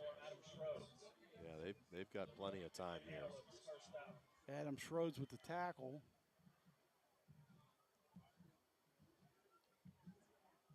Brady Hines, the center, is doing a nice job for them as well. Yeah, they're big up front. They're not real tall. I mean, Bonnet's 6'6". He's obviously a big boy, but they're big. They're real big up front. Drop back to pass. Bellinger rolling to his right. Has a man. And what are they going to say? No call yet. Complete at the 27-yard line. That's going to be close to the 1st down, and they got it, I believe. Yeah, it looked like he definitely had both feet in. I couldn't tell if it looked like he had possession of the ball when he came down out of bounds, but good throw, good catch. Stops the clock for them, too. Yep, high school ball. It stops on a change of downs, or moving the sticks. And then on the snap, it'll restart.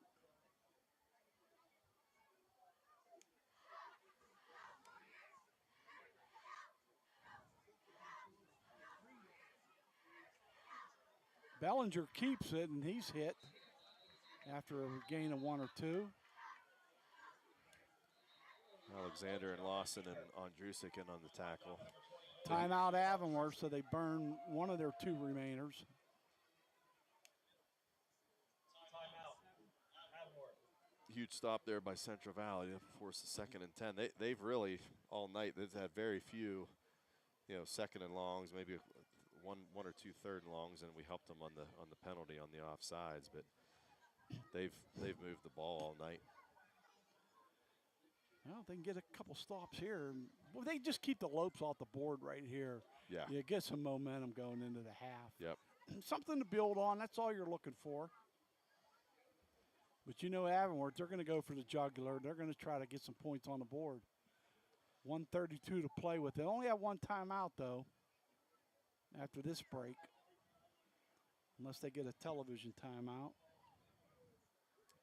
Yeah, this is huge here. You definitely don't want to give one up here with them getting the ball to start the second half. It kind of reminds me of the game kind of started out similarly to the TJ game where we were able to get a score on the board and get the early lead, and then they were able to settle down and actually cut it to within one right before the half, and they got a score right before the half, and then they got the ball coming out of the locker room. So I think we gave up a pick 6 at the half, didn't we? That was Montour. That was Montour. Yeah, I'm thinking the first that was game here of the against year. Montour. Yeah. Obviously, we had the lead in the TJ game, but just the way things are playing out right now is kind of reminding me of that. 2nd down, 9 to go. The Lopes with the ball. And they're going to drop back and throw it. A little screen pass to Neal, almost picked off by Schroeder. Wow. That would have been a pick 6 if he got his hands on that one. Wow, Tom, that was real close. That was so they close. sniffed that out, and that would have been the difference. Just out of game changer. Yeah, just out of Schroeder's reach. Big play here too. Third and 2.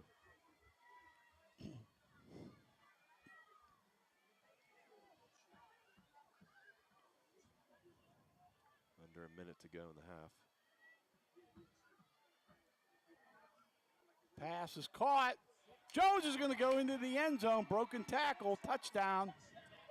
Yeah, missed 20 tackle yards there out. by Knoll. That one hurts. That's Jaden Jones' 2nd touchdown of the night. And that is a killer when you score at the end of the half like that. 27-6 Lopes. Yeah, that was just a simple hitch route, and he turned it to the outside, which you're supposed to do, and was able to walk into the end zone.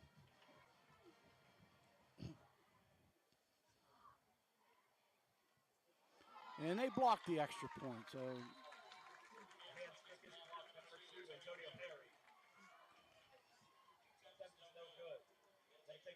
Well, keeps it within a 21-point spread. If you're looking for small moral victories. Yep. Yeah, that's a herder, especially with them getting the ball in the second half. And tough thing is, too, with a team like this, just like TJ, they know they can run the football, so that's where that one really hurts because they're going to come out and start in the second half and just run the ball. Just got to stop the foot. If you don't stop the run, you don't win the game. Right. That's all there is to it. Yep. In the second half. Central Valley got on the board first with a 1-yard touchdown run by Braddock Ambrose after some penalties. They started at their own 15-yard line. Then Avonworth came right back on a 1-yard touchdown run by Demetrius Valaceris. 59-yard touchdown reception by Jaden Jones gave Avonworth a 14-6 lead. And then another 1-yard touchdown run by Valaceris gave Avonworth a 21-6 lead, and then just now a 20-yard touchdown reception by Jaden Jones. Kick blocked. It's 27-6 Avonworth. And that ball goes out at the 2-yard line as Ahmed couldn't make a play on it. Yeah, we look a little out of sorts right now. Boy, now you have that quarterback sneak it just to avoid a safety here. Yeah, the ball's on the, is it on, you say the 2? Yeah, it should just be on the the 2-yard line. So you have enough to just fall forward and run out the clock or run up and take a knee. I mean, if I were them, I'd use my timeout. But yeah, you got to think in your mind. Run the clock out here. Yeah, you can't back up and take a knee. You'll be in the end zone. Right. So when you're that close to your own goal line, weird things can happen if you're not careful.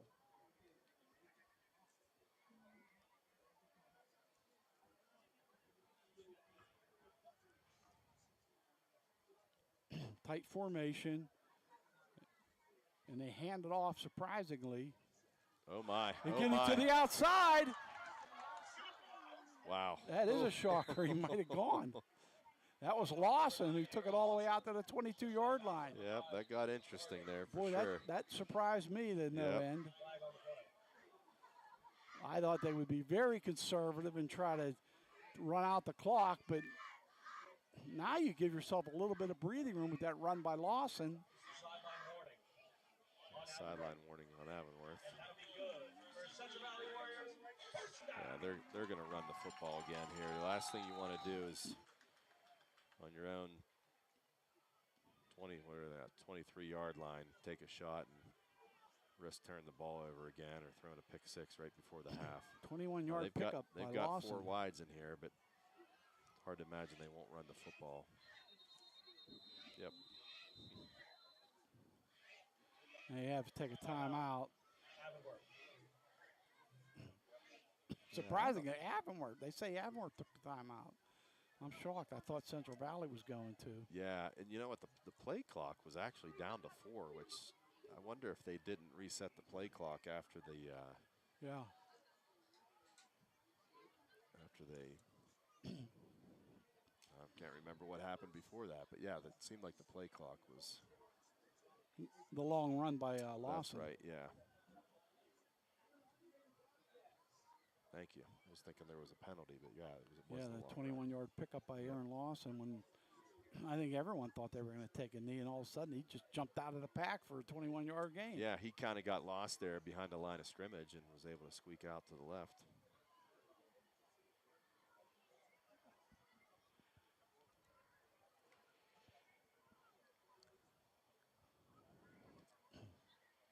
Right before the whistle blew, the timeout was called. They were running the football again. They were running a speed sweep to Lawson, so you have to think they're going to do that again, but they've got 4 wides to spread things out a little bit. That's what they do, and Lawson's going to go tight inside, and he's going to be thrown down hard. That was a late whistle. Interesting that they still ran the same thing there. So they're going to be, yeah, they're going to be content to let the clock run out. And Avonworth obviously doesn't have another timeout. They may snap it with like 2 seconds ago and see what happens. I don't know if they'll run a play or not, but Mark Lyon's been known to go for things. I wouldn't be shocked if they snap the ball, but it doesn't appear that they're going to. So time to go back into the locker room and regroup for the Warriors.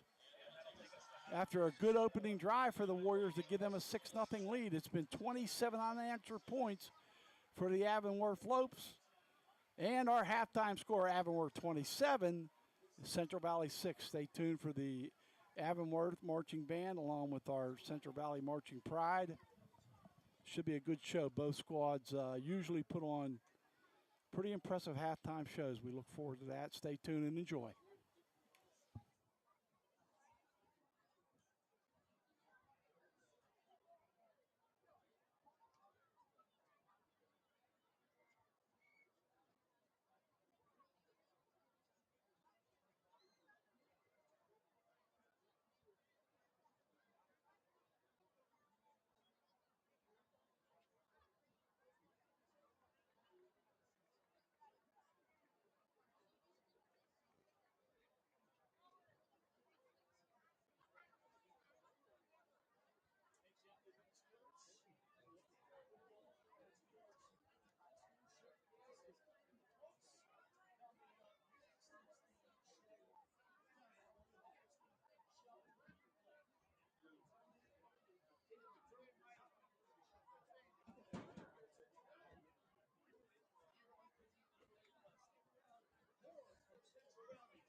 It's the fourth quarter for your Pittsburgh Steelers here at Acrisure Stadium. Grab your sandwich. Second half kickoff will be perfect. You have my word. It will be perfect.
Ava Maychek, and Owen Robeson.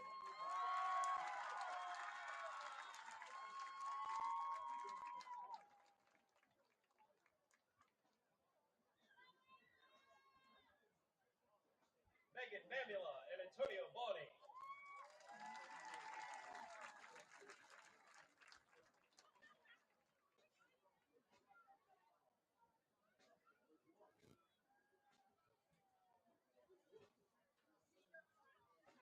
Ava Rakovich and Brady Schroes.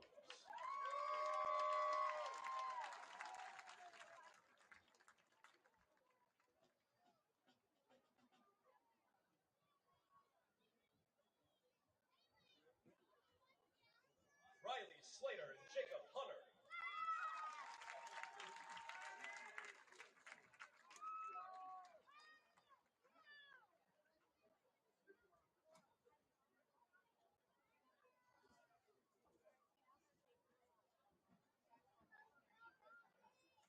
Avery Soriano and Carson Short.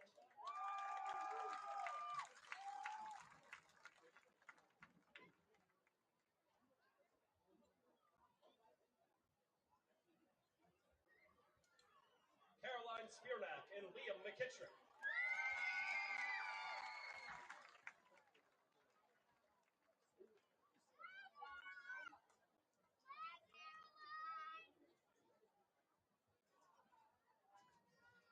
Grace Steffler and Cash Crawley.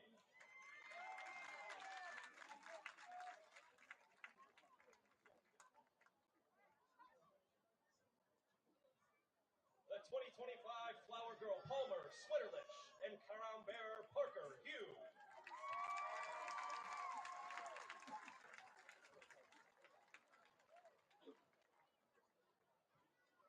And your 2025 Homecoming Queen, Claire Albertson and Hayden Pepper.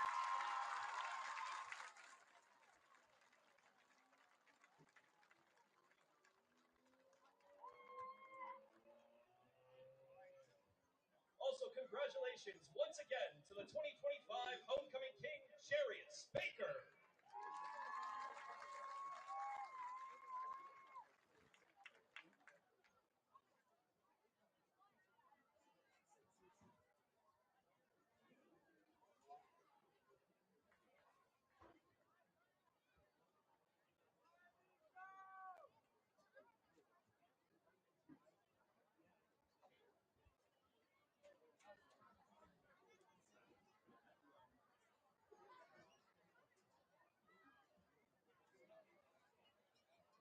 Good evening, ladies and gentlemen. Please welcome to the 2025 Central Valley High School and Middle School Warrior Marching Band. The high school and middle school bands are under the direction of Miss Wendy Lewis. She is assisted by Mr. Craig Whitney, Mr. Luke Walker, and Miss Elena Glenn. We will begin this year's middle school band night with the Minecraft movie hit, Steve's Lava Chicken.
final song for the evening is currently topping pop charts in the U.S. And now here's APT by Rose and Bruno Mars.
And we're back at halftime. Tom Hayes along with Mike Sullivan. Thanks again to Sean Render and Ethan Young for pushing all the right buttons up here. The Warriors got a lot of work to do the second half, down 27-6. They will have to kick off this second half. And Mike, I was doing a little bit of thinking during the halftime break, and I know a lot of people out there don't think I have a brain, but I do think a little bit sometimes. What do you have to lose? I would try an onside kick here to start this second half, just to mix things up a little bit, because your defense is having problems stopping their offense anyways. You're down 3 scores, might give you a little bit of a spark. What do you think? Yeah, sure. Yeah, it's not a bad idea. And like you said, I mean, something to give us a spark to start the second half, and we've had a really hard time stopping their offense.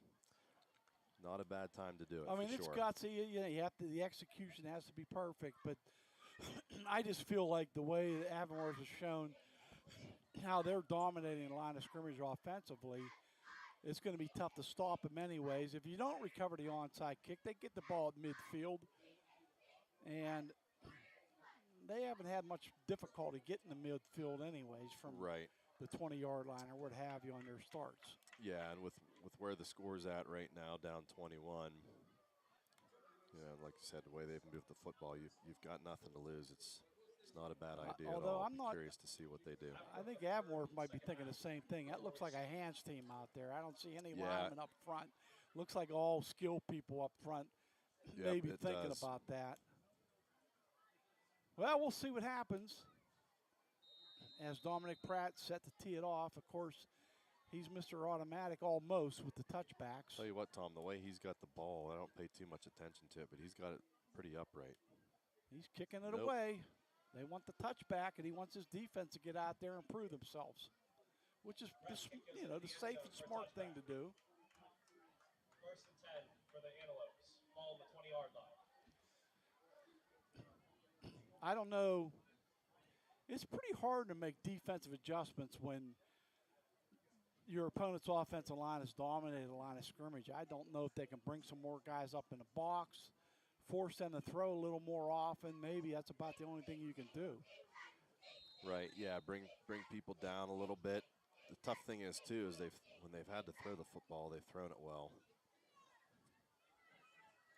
But, yeah, if you're Central Valley, obviously your back's up against the wall here. But if you want any opportunity to get back in the football game, you've got to get a stop here in the first possession.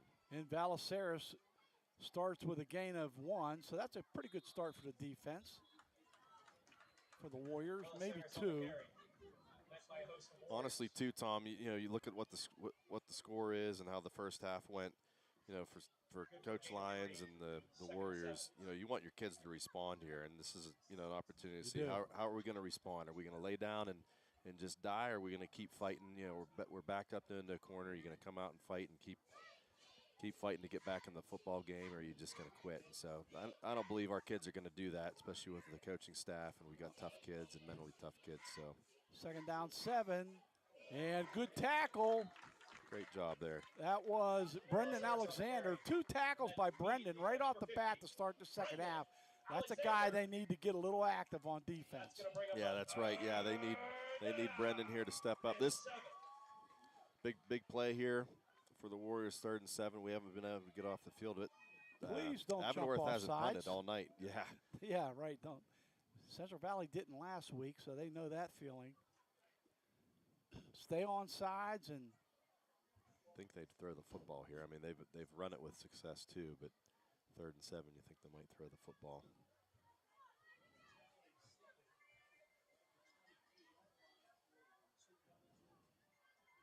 Central Valley showing blitz. And they are going to throw it. That ball's knocked down at the line of scrimmage by Schroeds. Yeah, great deflection by Adam Schroeds. Yeah, the Warriors brought pressure. They brought both backers up the middle and then off the edges. That's a huge stop for Central Valley. That's better than the onside kick. Yep. Should be able to get good field position here if we're able to field the punt. Well, if you're Coach Lyons, you have to feel terrific about that. 3 and out to start the second half. Let's see if A-Law can get a return. No, it's going to be Ahmed as Mackay replaces Aaron Lawson. Yeah, great stop for the Warriors, and just to build some confidence. Looks like Aaron has something in his eye. Short punt takes a sideways roll right at midfield, so good field position by the Warriors. Yeah, great field position, great opportunity to get the ball Number 7, Ramella Harris. down into their territory, and hopefully we can do something with it and get a Well, you don't have to feel like you got to Bunch throw the more ball into and the end score zone. in, you know, in 2 or 3 plays. You can run your normal offense. Yeah, especially like you said, especially where the ball is, and really you almost have to go back to the first possession when we got the ball out past midfield, and they mix it up well. See what they do here. They faked the jet sweep and handed up the middle to Shearer, no gain. Number 6, Ethan Shear. Brought down by number 1, Jackson Poole. Yeah, we've not had a whole lot of success running the ball up the middle. I think to give ourselves the best opportunity. We actually threw the ball quite well on the perimeter. See if they try to. They've got the safeties wide again. The middle of the field's wide open. See if they try to take advantage. They're going to throw There it. it is. Pump fake over the middle. First down, Warriors! Antonio Perry down to the 35-yard line. That'll move the chains. Great ball by Ambrose there. Great catch. That was in traffic. Perry had to make a good catch there. And huge first down to move the chains. Braddock's really putting a little mustard on those throws tonight.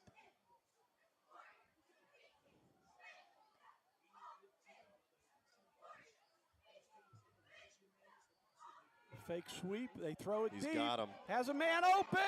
Too far. Oh, he caught it. Oh, no, he dropped it. Schroeds. Wow. Thought he pulled it in. Mike, you have a replay on that. You can take a look up in the booth. Looked like just half a step more. Great effort by Knoll. Yeah, it was actually, I think it was Schroeds, wasn't it? Oh, yeah, it was Schroeds. Adam Schroeds Yep. with the almost a reception. Ball was just waiting to see it on the replay. a little here. bit overthrown. I didn't think Schroeds had a chance at it, but what an effort. Yeah, it didn't look like he was even going to be close to getting there. Wow, I'll tell you what, Tom.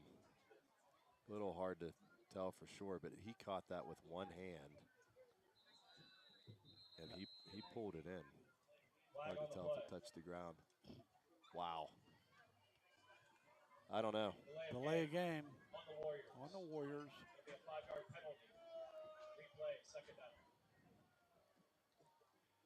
Well, they had an official pretty good location. He was right on top of the play.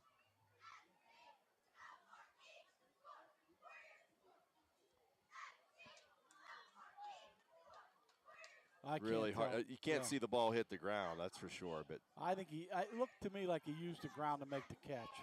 Perry on the little flanker outside. he'll get the yardage back. Ambrose pass to number 2, Antonio Perry. If this was the NFL, that would Brought be. down by number 26. Oh yeah, they'd be It wouldn't be. replaying that. It wouldn't be overruled because it just wasn't clear enough. Right. From what I saw, it looked to me like the ball. He just trapped the ball. Great effort. It was. Pass is incomplete off the fingertips again of Lawson that time. Aaron Lawson falls Yeah, that one hurts. That's the third drop tonight. We've had three big plays, first downs that have been drops, and if you add up some drops and a few penalties that have hurt us tonight, and obviously you got to give Avonworth a ton of credit. They've played really well, especially up front. Obviously the Warriors are going to go for it here, down 21, where the ball is.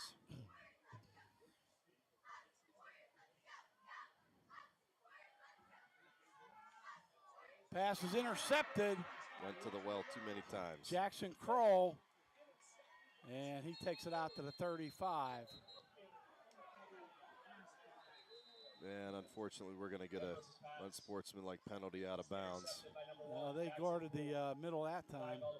Yeah, we ran the same play right down the seam and went to the well one too many times, and they just read it, and I don't think Ambrose ever saw him.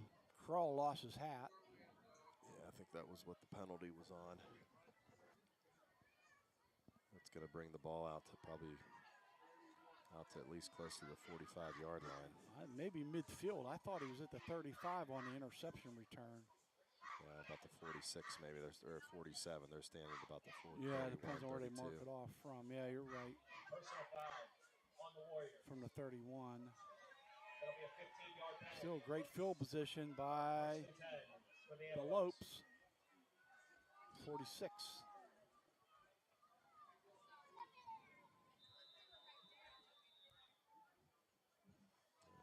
TV timeout. Television timeout. Yeah, that drive there, your defense comes up with a 3-and-out and offensively just couldn't convert. Actually had 2 chances, should have been a first down. Receivers couldn't hold on to the football. Yeah, and again, we've talked a lot about it, but they've done such a good job. Avonworth has up front, and your margin for error against a really good football team is really slim. And when you don't make the plays that you normally would make, and you need to make in a game like this, that it's magnified.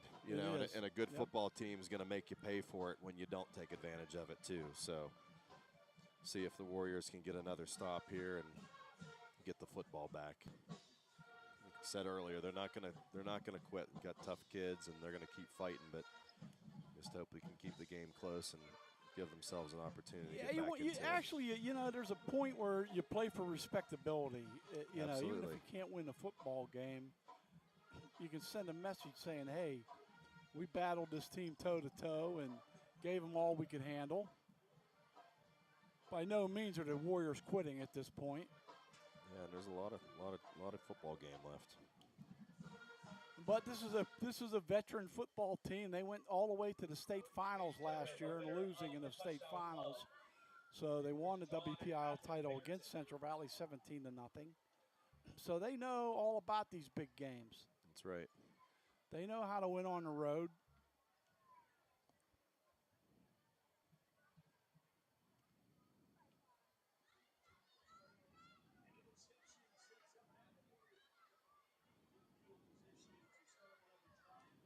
Yeah, tough thing too about that penalty. You turned the ball over, but they would have had the ball on their own 31-yard line. Now they've got it out by midfield, and hard to imagine they're going to continue to run the football here. See if Central Valley can stop them again and get the ball back.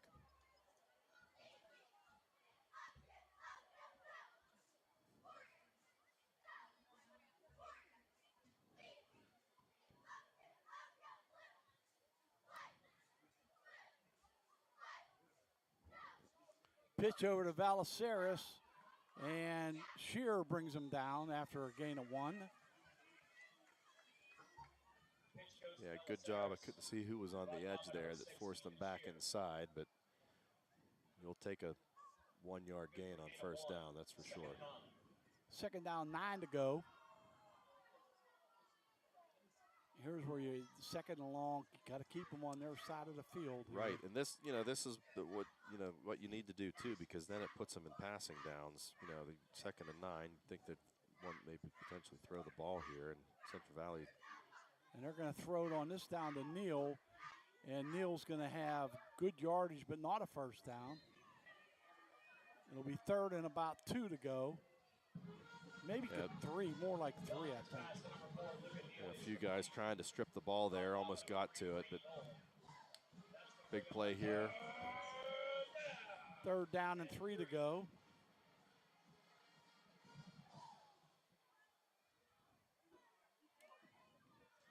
Got to watch them trying to draw us off sides again here. And give them a first down.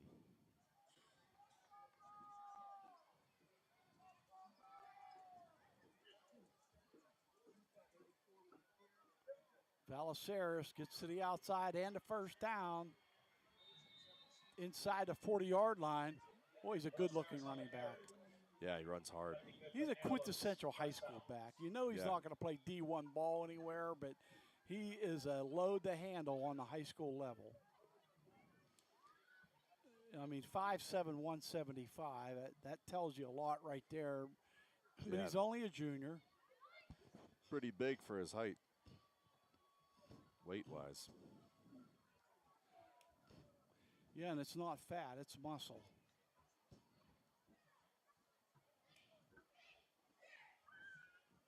this new set of downs, Avonworth's really going to eat the clock here. They're letting it go all the way down to 1 second before they snap it. And they throw it. Jones again with the first down. Jaden Jones is a tough receiver. He's only a sophomore, listed at 6'3", 180. Yeah, another great ball by Bellinger, too. That was just a slant route, which they scored the touchdown on early in the first half.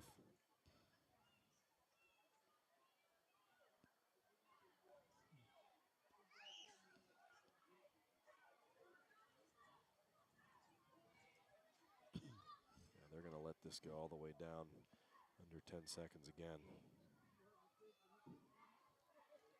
Oh my, Valaceres is hit in the backfield by Luke Jerevac. Yeah, great penetration by Luke there and great tackle in the backfield. Number 11, Lucas Garabak. Wow, how did Valaceres hold on to the football? Yeah. Second and 14. I would have probably lost my life on that hit. Second down, 14 to go.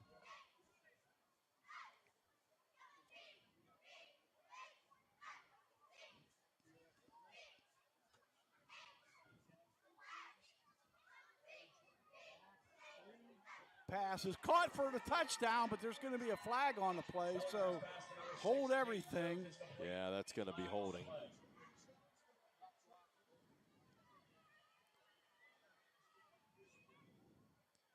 Flag was thrown immediately, even before Jones caught the football. So it'll come back. It'll be a 10-yard penalty. Replay, second down. Boy, this Jones, what a talent he's going to be. Yeah, Bellinger. He already is. Yep. Yeah, Bellinger had a great pump fake there. It kind of froze the safeties, and he just hit him. That was just on a skinny post route. Fortunately, they held. Big penalty for them. Second down and 24 now.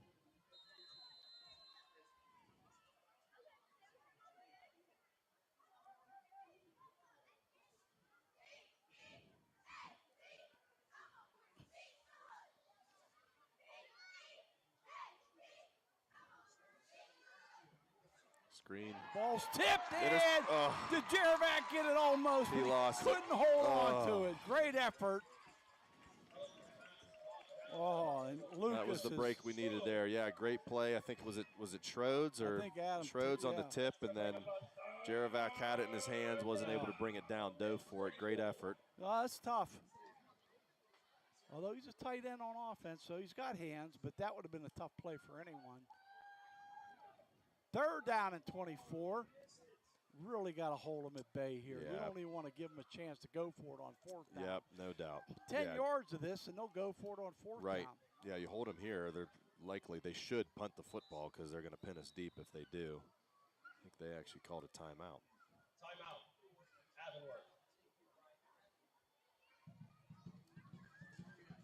Well, this could be the play of the game here, although you could say that about some of the big plays Avonworth made in the first half too. Right. But this is a must-stop situation, obviously, for the Warriors. Sure. Yeah, like you said, Tom, you don't want to give up a ton here and let them get in a position where they're just going to go for it on fourth down. I don't honestly know how good their kicker is, but yeah, you don't want to give up 10 or 15 yards here to where they're in fourth down and 10 and they're going to go for it. If Central Valley gives up 10 yards, they're going for it. I would Yeah, say they that. may. I think that's the minimum. I would think Avonworth would feel like, hey, we can complete a 4th and 10, and if we don't, we can count on our defense. Yeah, and to punt the ball from your opponent's 30-yard line, it's really tough to pin them deep because you could pretty much punt the ball into the end zone. So I agree with you. I think if they get enough back here, 10 or so yards, they're going to go for it on fourth down. They may go for it on fourth down anyways. Probably only going to pick up maybe 10, 15, 20 yards of scrimmage.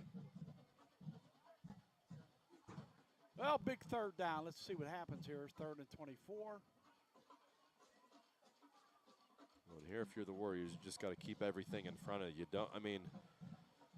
Crazy to think that they would, but you never know, too. They could take a shot here, you know, if you're thinking just play the sticks and keep everything in front of you. They have to guard number 6. Yeah. They got to guard Mr. Jones. That's right. Yeah, they're going empty here, so could be curious if they're going to throw the ball here or watch even for the quarterback draw. Trips to the right, Twins to the left. Yeah, Bellinger hasn't taken off with the football too many times tonight. No. Have to think they throw the football here, but and he's going to be thinking under about. pressure, and they got him. Fumble. The ball picked up. Alexander couldn't maintain his feet. Great job. I was sighing, hoping he could keep his feet. If he keeps his feet, that's a touchdown. Yep. Yeah. Which would have been absolutely huge. Amazing. Still a huge play by the Warriors. Good pressure. Great third quarter by Brendan Alexander. Little shot of adrenaline there. You can see it on the Warriors sidelines. Oh, he would have scored easily if he Oh, kept his man. feet. I think he got excited and just, well, his main job was to recover the football. Absolutely. And he No did doubt. that. Yeah, that's a huge play.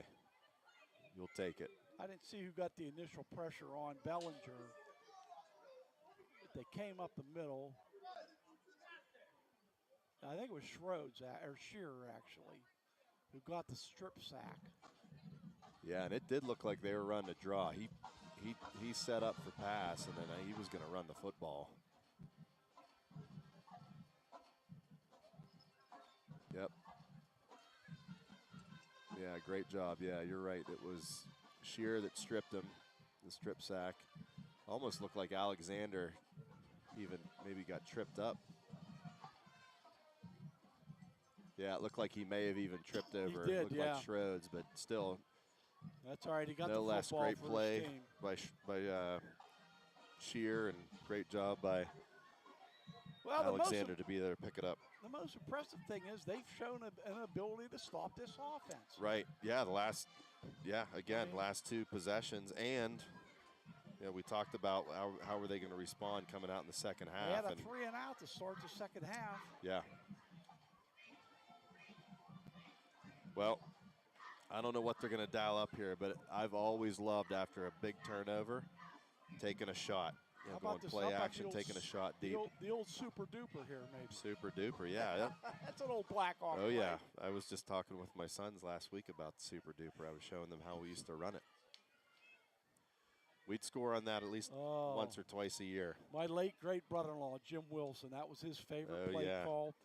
If Blackhawk got a turnover near midfield, you can almost bet Jim was going to call for the super duper. Yep, and he ran a lot of offenses for Joe Hamilton. That's right, yeah, and we'd run it off the toss. Toss it to the tailback. He'd come up into the line and hand it right back off to the quarterback. And the receivers would kind of loaf like they were going out to block, and then they'd run corners. Coming up on 10 years in a few days that Jim passed. Yeah, that's hard to believe. That we lost him 10 years ago. I miss him every day. Coach Wilson had a great head of hair. He sure did. He had a beautiful wife, too, my sister. Screen out to the flat. Good yardage by Perry for the first down. Fake draw and then shot it out to the right. Yeah, and that play they sprint Ambrose out, and like he's got the option to run it or throw it, and then they keep the receiver right at the line of scrimmage as a safety valve, and ran that earlier. Actually, that was the first play of the game that they threw to Lawson. That was called back on the hold.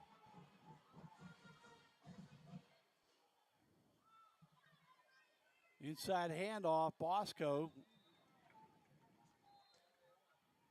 Or actually, that was Perry on a crossover. Well, Tom, if you want to give yourselves, the Warriors want to give themselves any opportunity to win this football game, this is obviously crucial here. You got to get a score here, and be huge to get it before the end of the quarter. No question about it. Cut the lead to It's a psychological thing, too, that if no doubt. If you get this score now. Yep, no doubt. Love to see them take a shot here. Second down, 6 to go. Ambrose got him. He's got him. Ahmed in the end zone, off his fingertips. He can't hold on. Just a little deep on the pass, a catchable pass, but it would have taken a great effort by Makai Ahmed to bring it in. Well, I'm an old receivers coach, Tom. He got both hands on it, so that's one you got to pull in. Did he get both hands or both fingertips? Did. Great play action fake by, actually, he did a great job in the pocket. Oh. Yep.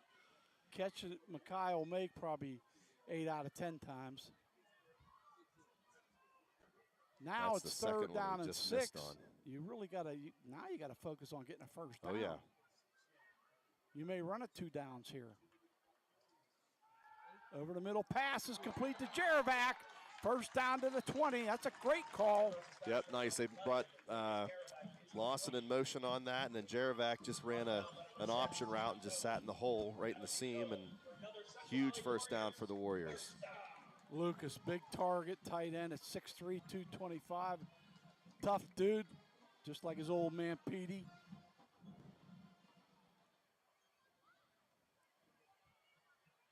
Shearer with the handoff, got about 4. Yeah, he did a great job to pick up a couple extra on that. Tell you what, Avonworth was real close to having 12 men on the field. They got the 12th guy off the field just before the ball was snapped. Bryce Metz with the tackle for the Lopes. 2:30 go in the third quarter. It's 27-6. That was our halftime score. Avonworth out in front.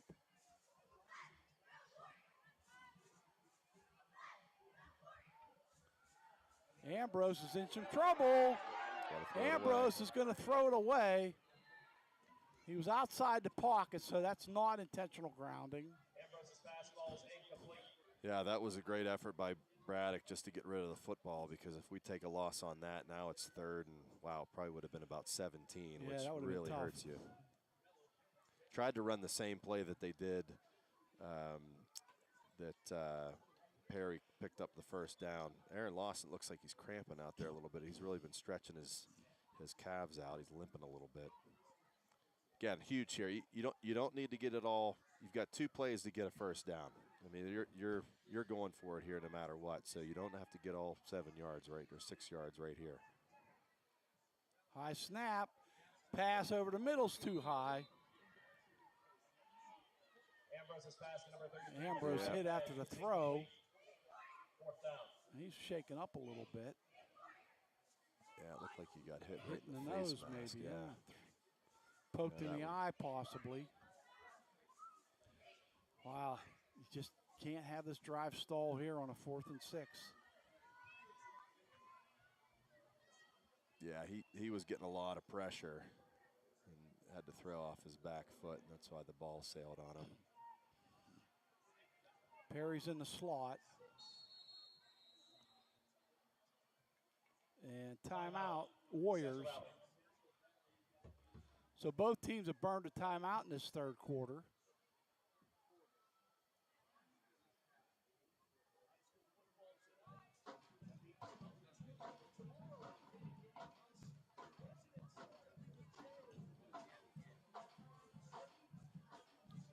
Well, again, you just need the first down. You don't need to put it in the end zone here. You just got to keep moving give yourself an opportunity to move the sticks and get a fresh new set of downs. And like we talked about a few minutes ago, get the first down here, and you'd love to be able to put the ball in the end zone before the quarter ends. Yeah, you're down. Like you said, psychologically, it's huge. You're down too many points to try a field goal here. Right. Yep, you got to go for it. Plus, you're playing a good football team that can move the ball. Sure. Yeah, if it's early in the second quarter or the third quarter, 10 first drive 10 of the minutes third to go. quarter, fine. Yeah, you absolutely you kick it. All right, big down, 4th and 6 for the Warriors at the Avonworth 16-yard line. Hard to imagine they're not going to bring a little bit of pressure here, Tom. Do up the middle. Pass is complete. That'll be a 1st and goal inside the 10. Perry with the diving catch. Great ball, great catch by Antonio. That actually wasn't an easy catch. He was kind of falling away. Oh, boy, he has been a godsend since coming back from that injury in the Montour game. They're down to the 8. First and goal at the 8 Warriors. Sidecar Ethan Shearer. They're going to throw for it. End zone. Ahmed. No good. Ambrose's pass to Ahmed falls in. He was covered pretty well. Yeah, he was. They were trying to hit him on the fade in the corner of the end zone there. He's a little bit upset. I think he feels that he got held, but that ball was well out of the end zone. I really think it was uncatchable.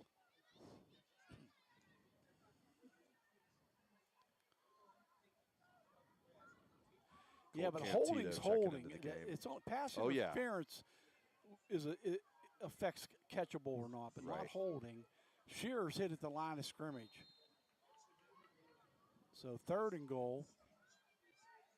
Shearer on the carry. Tell you what, we've had success throwing the ball. I think we're going to have to throw the football here, even though we're down Yep, in the I 10-yard would line agree. to punch it in. It's too far out now from 3rd and 7. You can't risk just getting stopped with no gain here. Although, a run pass option here for Braddock Ambrose would be an option. Now Lawson's back out there. He's a wild card on a reverse or jet sweep type thing. You never Yep. know what he can do. Taking a lot of time here. Need to get set and get this play off. And they're throwing it, and too hard for Perry. He had him. That ball would have had to have been perfect. Yeah, they brought heat. Pass to Perry falls incomplete. 4th down. They were locked up, I think, in man-to-man and brought pressure, and Ambrose took a shot there. He sure did. He's feeling it. Tough young man. He'll stay in there. Yeah, on that one you need a hot route, which means you've got someone right when the ball snapped, even on a slant, because they're bringing pressure, and you just got to have someone on a hot route to replace those outside blitzers.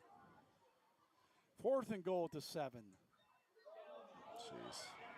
And that is I don't even know how to describe that play except it was doomed from the start. Ambrose's tackle in the back. Yeah, it looked like the ball was snapped and he wasn't ready for it. I don't know what happened, maybe miscommunication between him and the center. Yeah, no doubt, and they turn it over on downs.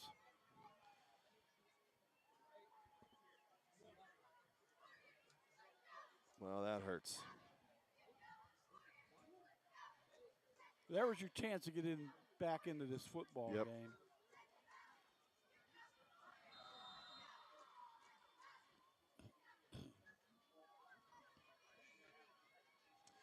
Yeah, not everyone was even set, actually, Tom. Yeah, I'm actually shocked that they didn't throw a flag. There really should have been one. We weren't even set when the ball was snapped. Valeceres is hit at the line. He breaks another tackle, though. Man, this kid's tough. Wow, yeah, that was crazy. Avonworth was actually really fortunate. There should have been a penalty on Central Valley. We had 2 players that weren't set. And that's a pre-snap penalty. Yep. It would be automatic 5.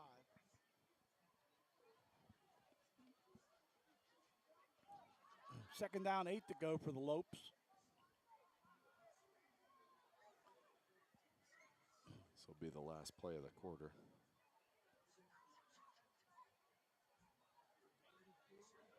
And it's Valeceres. And he's breaking tackles, and he's in the secondary all the way out to near midfield. Sarris on the carry. Pushed out of bounds by number 2. Antonio Perry. Yeah, he got pushed out by Perry after a big gain. He actually got out of bounds before the clock Good for an antelope. Yeah. ran out, so there'll be one more play in the 3rd. That's just demoralizing the way that offensive drive ended for Central Valley. Yeah, that so it's one hurt. hard to come back and play tough defense after that. Yep. Football's such an emotional game. It's just the highs and lows, the ebb and flows can really affect your performance on the field.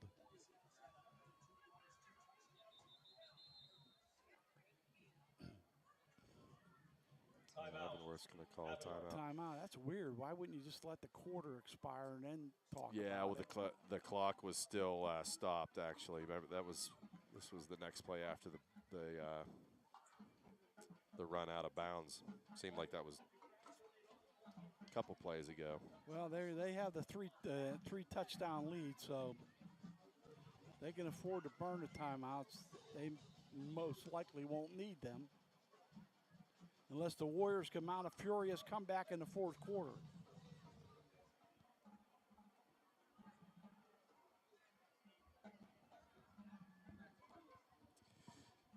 Yeah, what hurt on that possession too? You think about it all the way back to we forced the sack fumble and got the ball at about I think around the 45-yard line, and then moved it well, and then got down inside the inside the 10 and weren't able to punch it in. We were down to 6.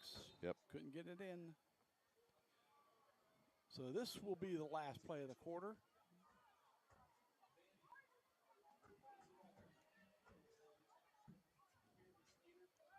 And they're going to throw for it. They're going the distance. Has a man, and Lucas Neal catches it at the 19-yard line of Central Valley. Yeah, Luca Neal, that was just a straight-up streak down the sidelines, and he never got touched and he got a couple steps on the corner, and great throw by Bellinger. How about the use of the timeout to set that up? Yeah. Huh? Well, you go for the jugular, you're on the road. You got to give Duke Johncar a lot of credit. That's a gutsy call there, and Ballinger put that ball right on the money. The passing offense for Central Valley has been too hit or miss. We've had some guys drop passes. Sure. We've had some guys open that were overthrown. It's just been a combination of miscues that you cannot have against a very good football team. Right. Yeah. We talked about that at the start of the game. Again, against a good football team, those plays are going to be plays that are going to come back to haunt you. Penalties, dropped footballs, missed opportunities, not taking advantage of opportunities that they've given us. And again, you got to give them credit. They're a really good football team, and that's what good teams do. Absolutely. They make you play bad. Yep. And we talked about the start of the second half too, that the Warriors, how were they going to respond coming out of the half, and they responded great and 3 and out. Kept themselves in the football game. Yep. But couldn't convert on the offensive end. So right. Haven't been able to complete the package, if you will, tonight. Some bright spots against a fine opponent, but not a total effort that you need to come up with the upset.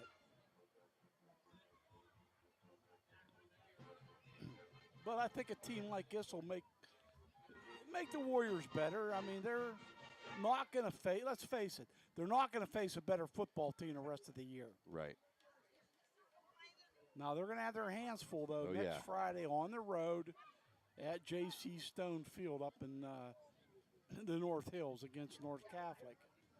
And who's still undefeated as well, I believe. Mr. Flitsky can throw the ball all over the field, so that'll be an aerial attack that they'll have to contend with.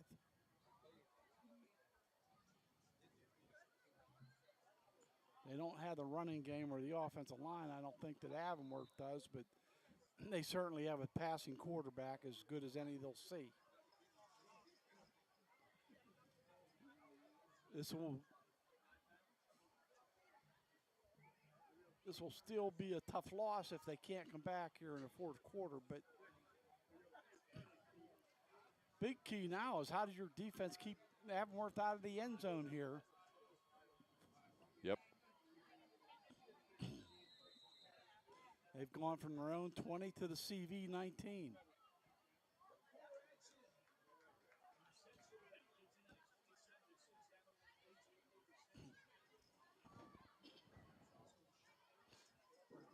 Bellinger gets the signs.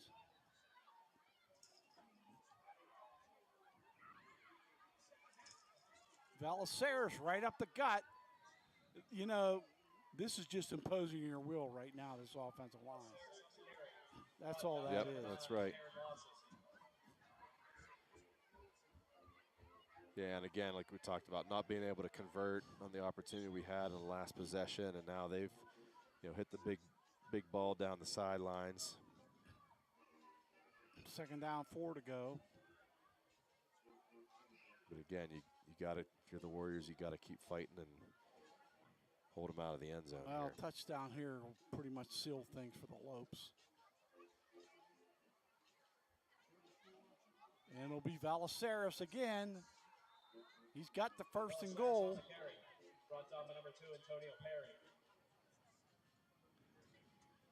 That'll be good for the Antelopes. You look at a guy First like down. that, and you just think, like, boy, he should be easier to stop than that. But he is shifty, he is strong, and he Yep. has great, great vision. Yeah, and you got a short tailback like that that's strong, too. A lot of leverage. It's hard to bring him down. Hard to get lower than him.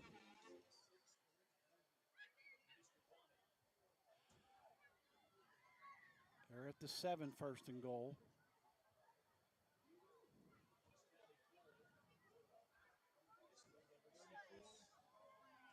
Belisaris to the 1 or 2. It looked like Perry in on the stop. Antonio Brought down by Perry. number 2, Antonio Perry. And number 50, Brendan Alexander. Wow, Tom, Aliquippa and Newcastle tied at 12 in the fourth quarter. Oh, boy. And that's at Taggart Stadium tonight.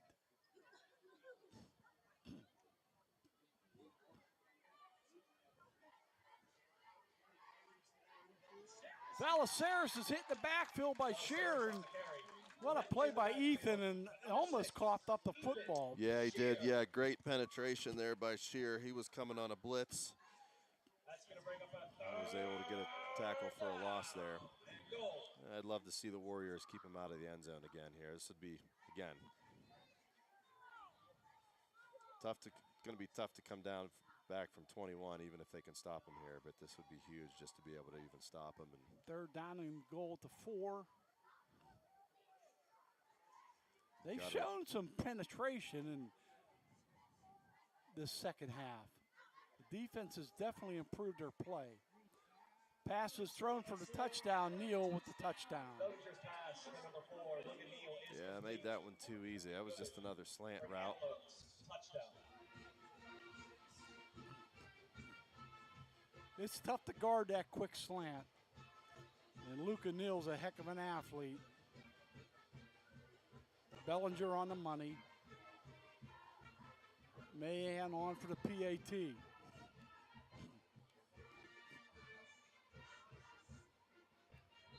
Kick is good. 34-7, Avonworth. That'll take your score. The Avonworth Antelopes, 34. Central Valley Warriors, 6.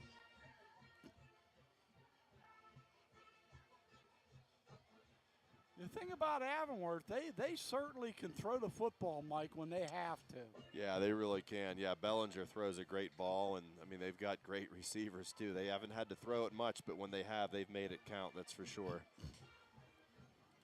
Bellinger's very efficient. Just he is the prototypical senior leader.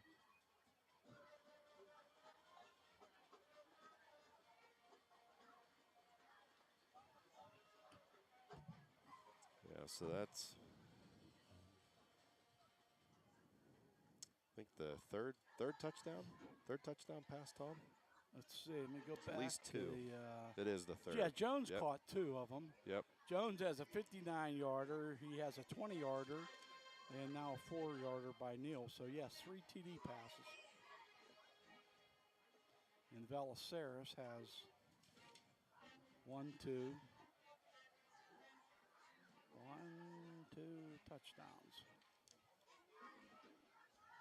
3 and 2. Yep. 3 passing, 2 running.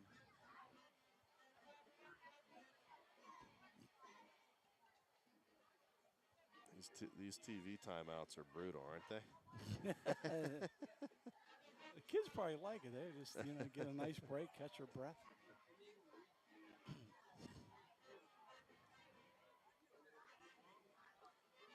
Well, who do you have tomorrow in the whiteout? Oh, These 2 bums behind us are going and didn't even invite us. I'm not trying to duck your question, but I think Penn State will be fine. I hope so. I hope so. These 2 guys are going to the game. I know. Ethan and Sean never even invited Right. you and I, Mike. Right. I don't get it. I mean, I know if you and I had tickets, we'd be taking them with us. I but, mean, yeah. that's all right. I would have told Jackson if Yeah. my son Jackson and Caden, they would have had to find their own tickets. We would have taken Sean Yeah, and Ethan. boys' weekend away. It's all right. You know what it is. They don't want to hang with an old man. They might have taken you, but not me. Yeah. Maybe.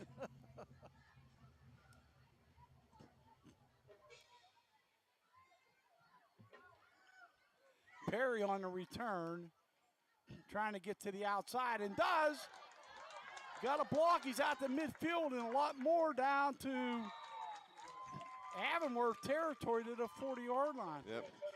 So finally a big special teams play by the Warriors. Yeah, great return by Antonio, and this will actually be the best starting field position of the night. By far. Aside from the turnover on the last possession or 2 possessions ago. Well,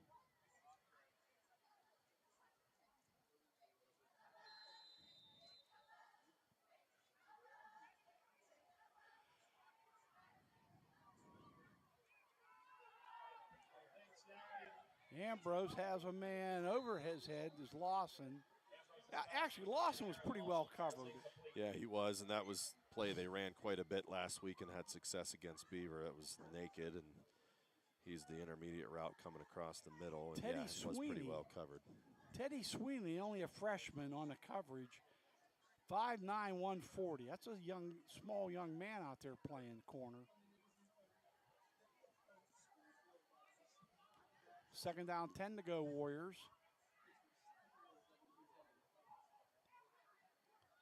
Tight hand off the Shearer.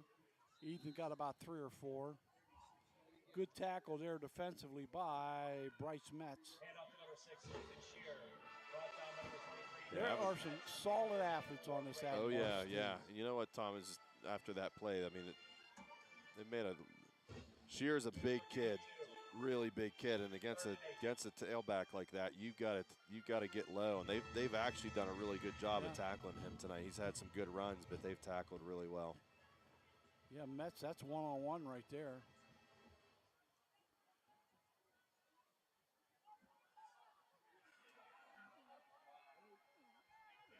Pass incomplete to Perry. Yeah, I wouldn't want to take on Ethan Shearer one-on-one. No. I might be able to tackle his old man Will one-on-one, but I don't know about Ethan. Yeah, that last ball actually got tipped.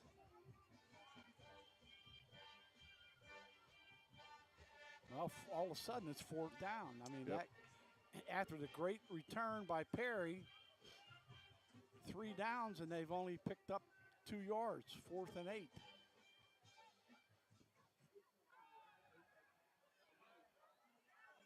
Ambrose is going to be dropped for no gain. Yeah, it was Brought down by number 33, Gavin McDowell. Gavin McDowell with the tackle and the sack. First and 10 for the Antelopes. So over on downs.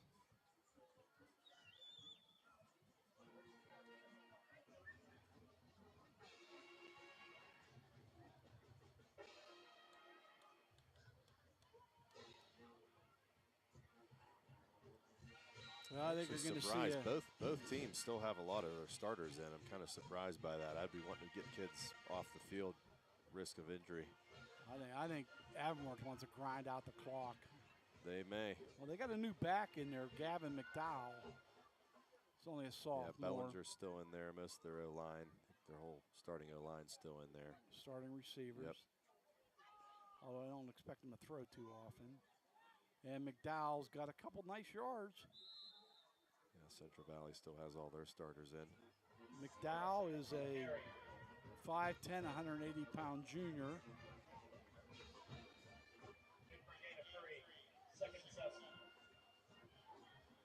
Gain of 3, second down, 7 to go, Lopes.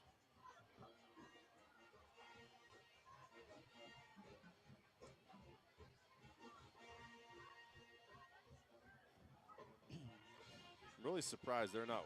At times they've worked the play clock all the way down to 1 second. Now it looks like they might here. But there's been times they haven't either. They are now. McDowell close to the first down, but I think he's a little shy. Lawson with another stop. And at the bottom of the pile is Shearer. Bradley Hines a little bit shaken up for Ethan Shear. Avonworth. Looks like he's going to come out of the football game. That's your starting center too, so that's Yeah, an like I said, interesting. I'm shocked that either team still has as many of their starters in that they do at this point in the football game with 6 third minutes and to go. 1. A little over 6, almost 7.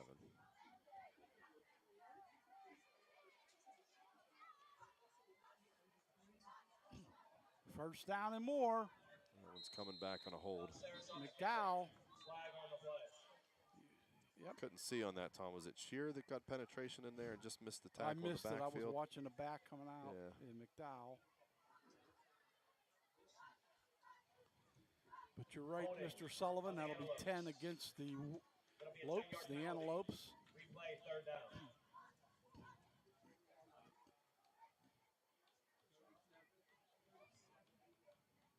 Well, good, interesting matchup on the road. I've never been to Stonefield, but Played there my junior year in I high think school. they have AstroTurf now. Though, They 'cause do. It used to be a stone field. Oh, From what there I've were heard. stones on it when we You played, played there, yeah. Yep, Now that's Yeah, it was- is that right near or in North Park? it or is. Yep. Basically, right in the park itself, huh? Yeah, kind of on the edge, if I remember. I haven't been back there since. I haven't been to North Park. The last time I was there, I went trout fishing about 30 years ago. That's a long time. I didn't catch anything either, so that's why I didn't go back. I think Avonworth just used their last time out. Beautiful, beautiful country though. Nice park. Yeah. Yeah, I was there. It's been probably 6 or 7 years ago since I've been there, but when I was there, it was the I first time actually- I'd been in a long time, too. Now I'm thinking about it. I actually went to see my granddaughters play soccer up there at North Park a while Okay. ago, but I think I went with my kids, so I don't remember driving.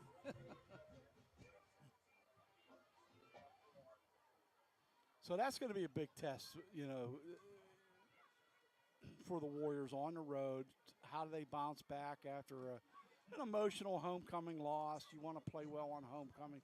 Usually you schedule a patsy on homecoming, but This isn't a patsy. they scheduled the number 1 team in the state Yep. of Pennsylvania. Who's the athletic director? Who's in charge of this schedule? Or picking homecoming? I should say that. Who decided tonight was homecoming? The WPIL picks the schedule, but the school district picks their homecoming night. So that was Avonworth, I think I mentioned last time out. Central Valley has 2.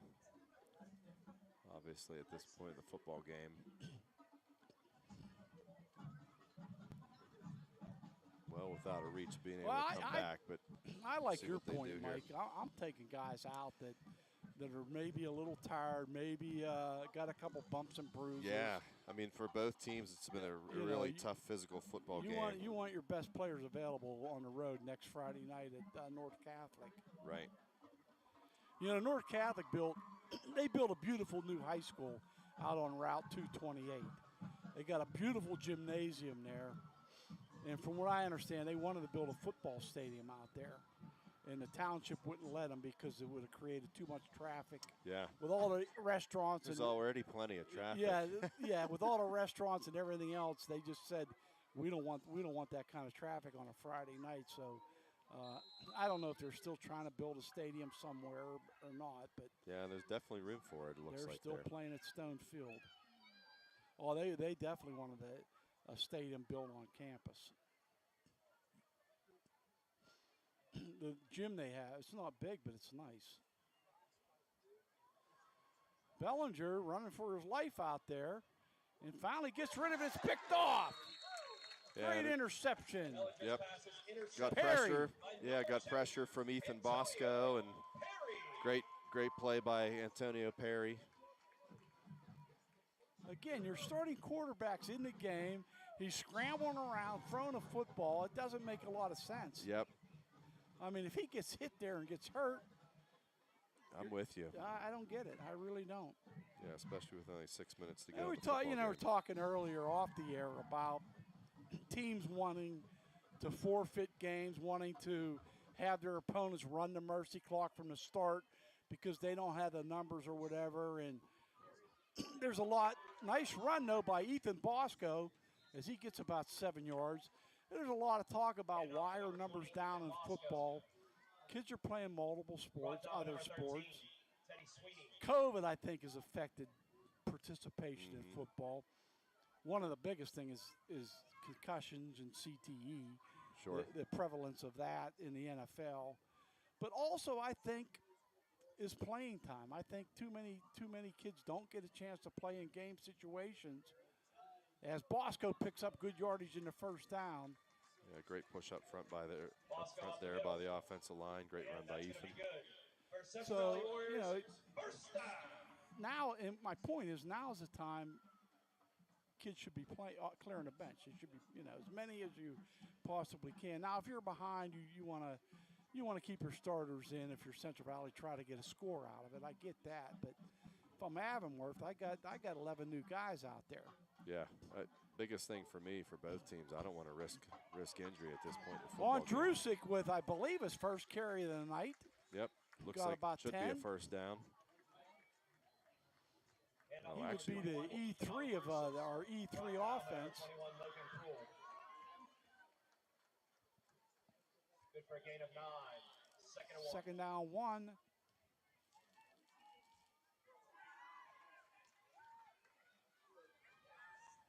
Andrusic again with the first. No, he loses the football, and Avonworth comes up with it. Oh, boy. Had the first down, but then lost the rock. Yeah, that was pretty crazy. I couldn't even see. I kind of lost Ethan in the crowd there and didn't even see where he was, and then the ball just popped up out of nowhere. Scary thing is there, too, is Braddock Ambrose, your starting quarterback, had to make the tackle, and he got hit pretty hard. Yeah. Well, now let's see if Avonworth just clears the bench and runs a couple dive plays. They have, and looks, yeah, Central Valley still got their starters out there. Jackson May is in at quarterback, number 10. He's a sophomore. He's a small dude at 5'7". Yeah, they got a new set of receivers, new offensive line. Newcastle went, is that a final, 18-12, Newcastle? Wow.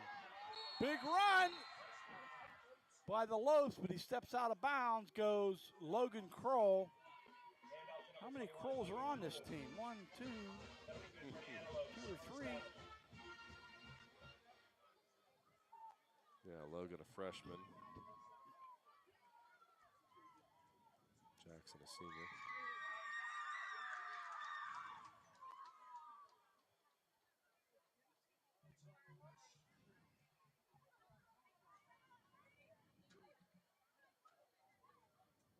Tony Plum in at receiver. And Andy Lee.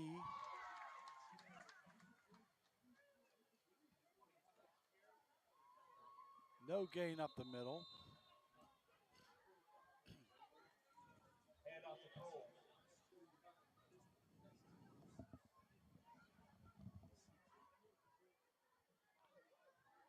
Loss of 2 on the play, second down 12. 3:58 to go in the ball game. Central Valley's going to drop to 2-1 in the Western Hills Conference, and Avonworth will step up to 2-0 in the conference. Take over first place.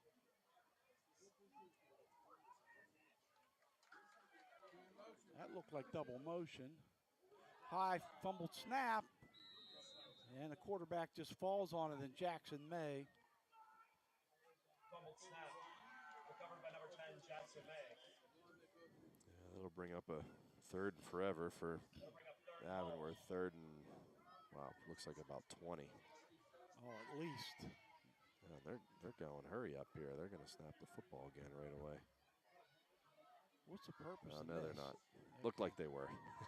They were all hustling back to the line of scrimmage. Oh, they always do that, look Yep. over to the sidelines routine and spend a little more time.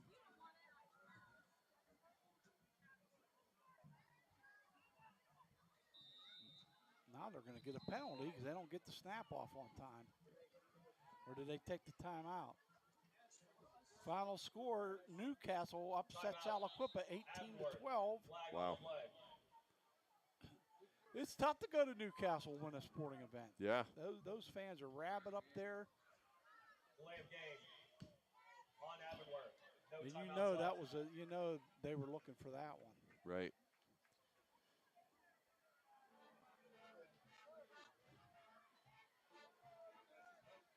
Newcastle's young too. They have a lot of 5-yard penalty.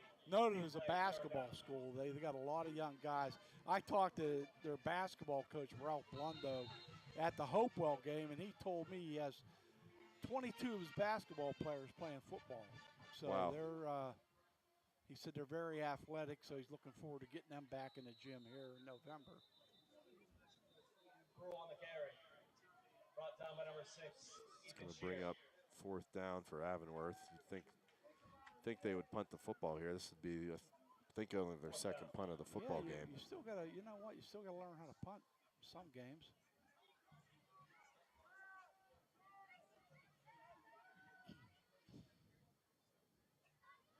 It'll be a med back deep.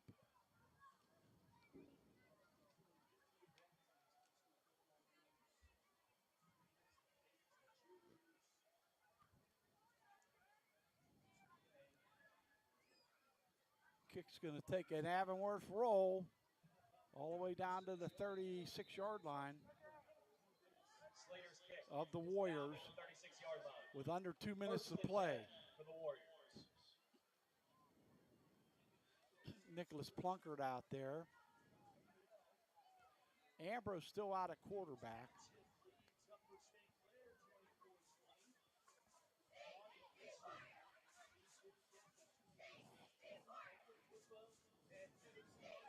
Maishawn Steele's out on the field.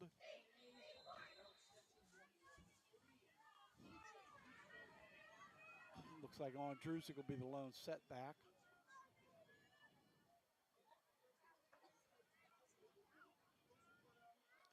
And he'll get the football and he'll get a lot of yardage. He got to the outside and all the way down to the 25-yard line of the Lopes goes Ethan Andrusik. Yeah, good run, good cut by Ethan to break it to the outside for a big gain. For Central Valley Warriors, first down. Cole Cantillo goes into the lineup. Schroed's coming out. Shear's still in the game. Ambrose still in the game. Looks like Alexander's still in there. Now Lawson checks in. I think they want to score. Yeah, I think they're going to kneel it here. Oh, no. It looked like, yeah, they're going into victory They're formation. going full house, yeah. Ambrose kneels on the ball. So probably have to snap it. Evidently, 2 more the Warriors times. will just let the clock run out. Mark Lyons not interested in a cosmetic touchdown here near the end of the football game.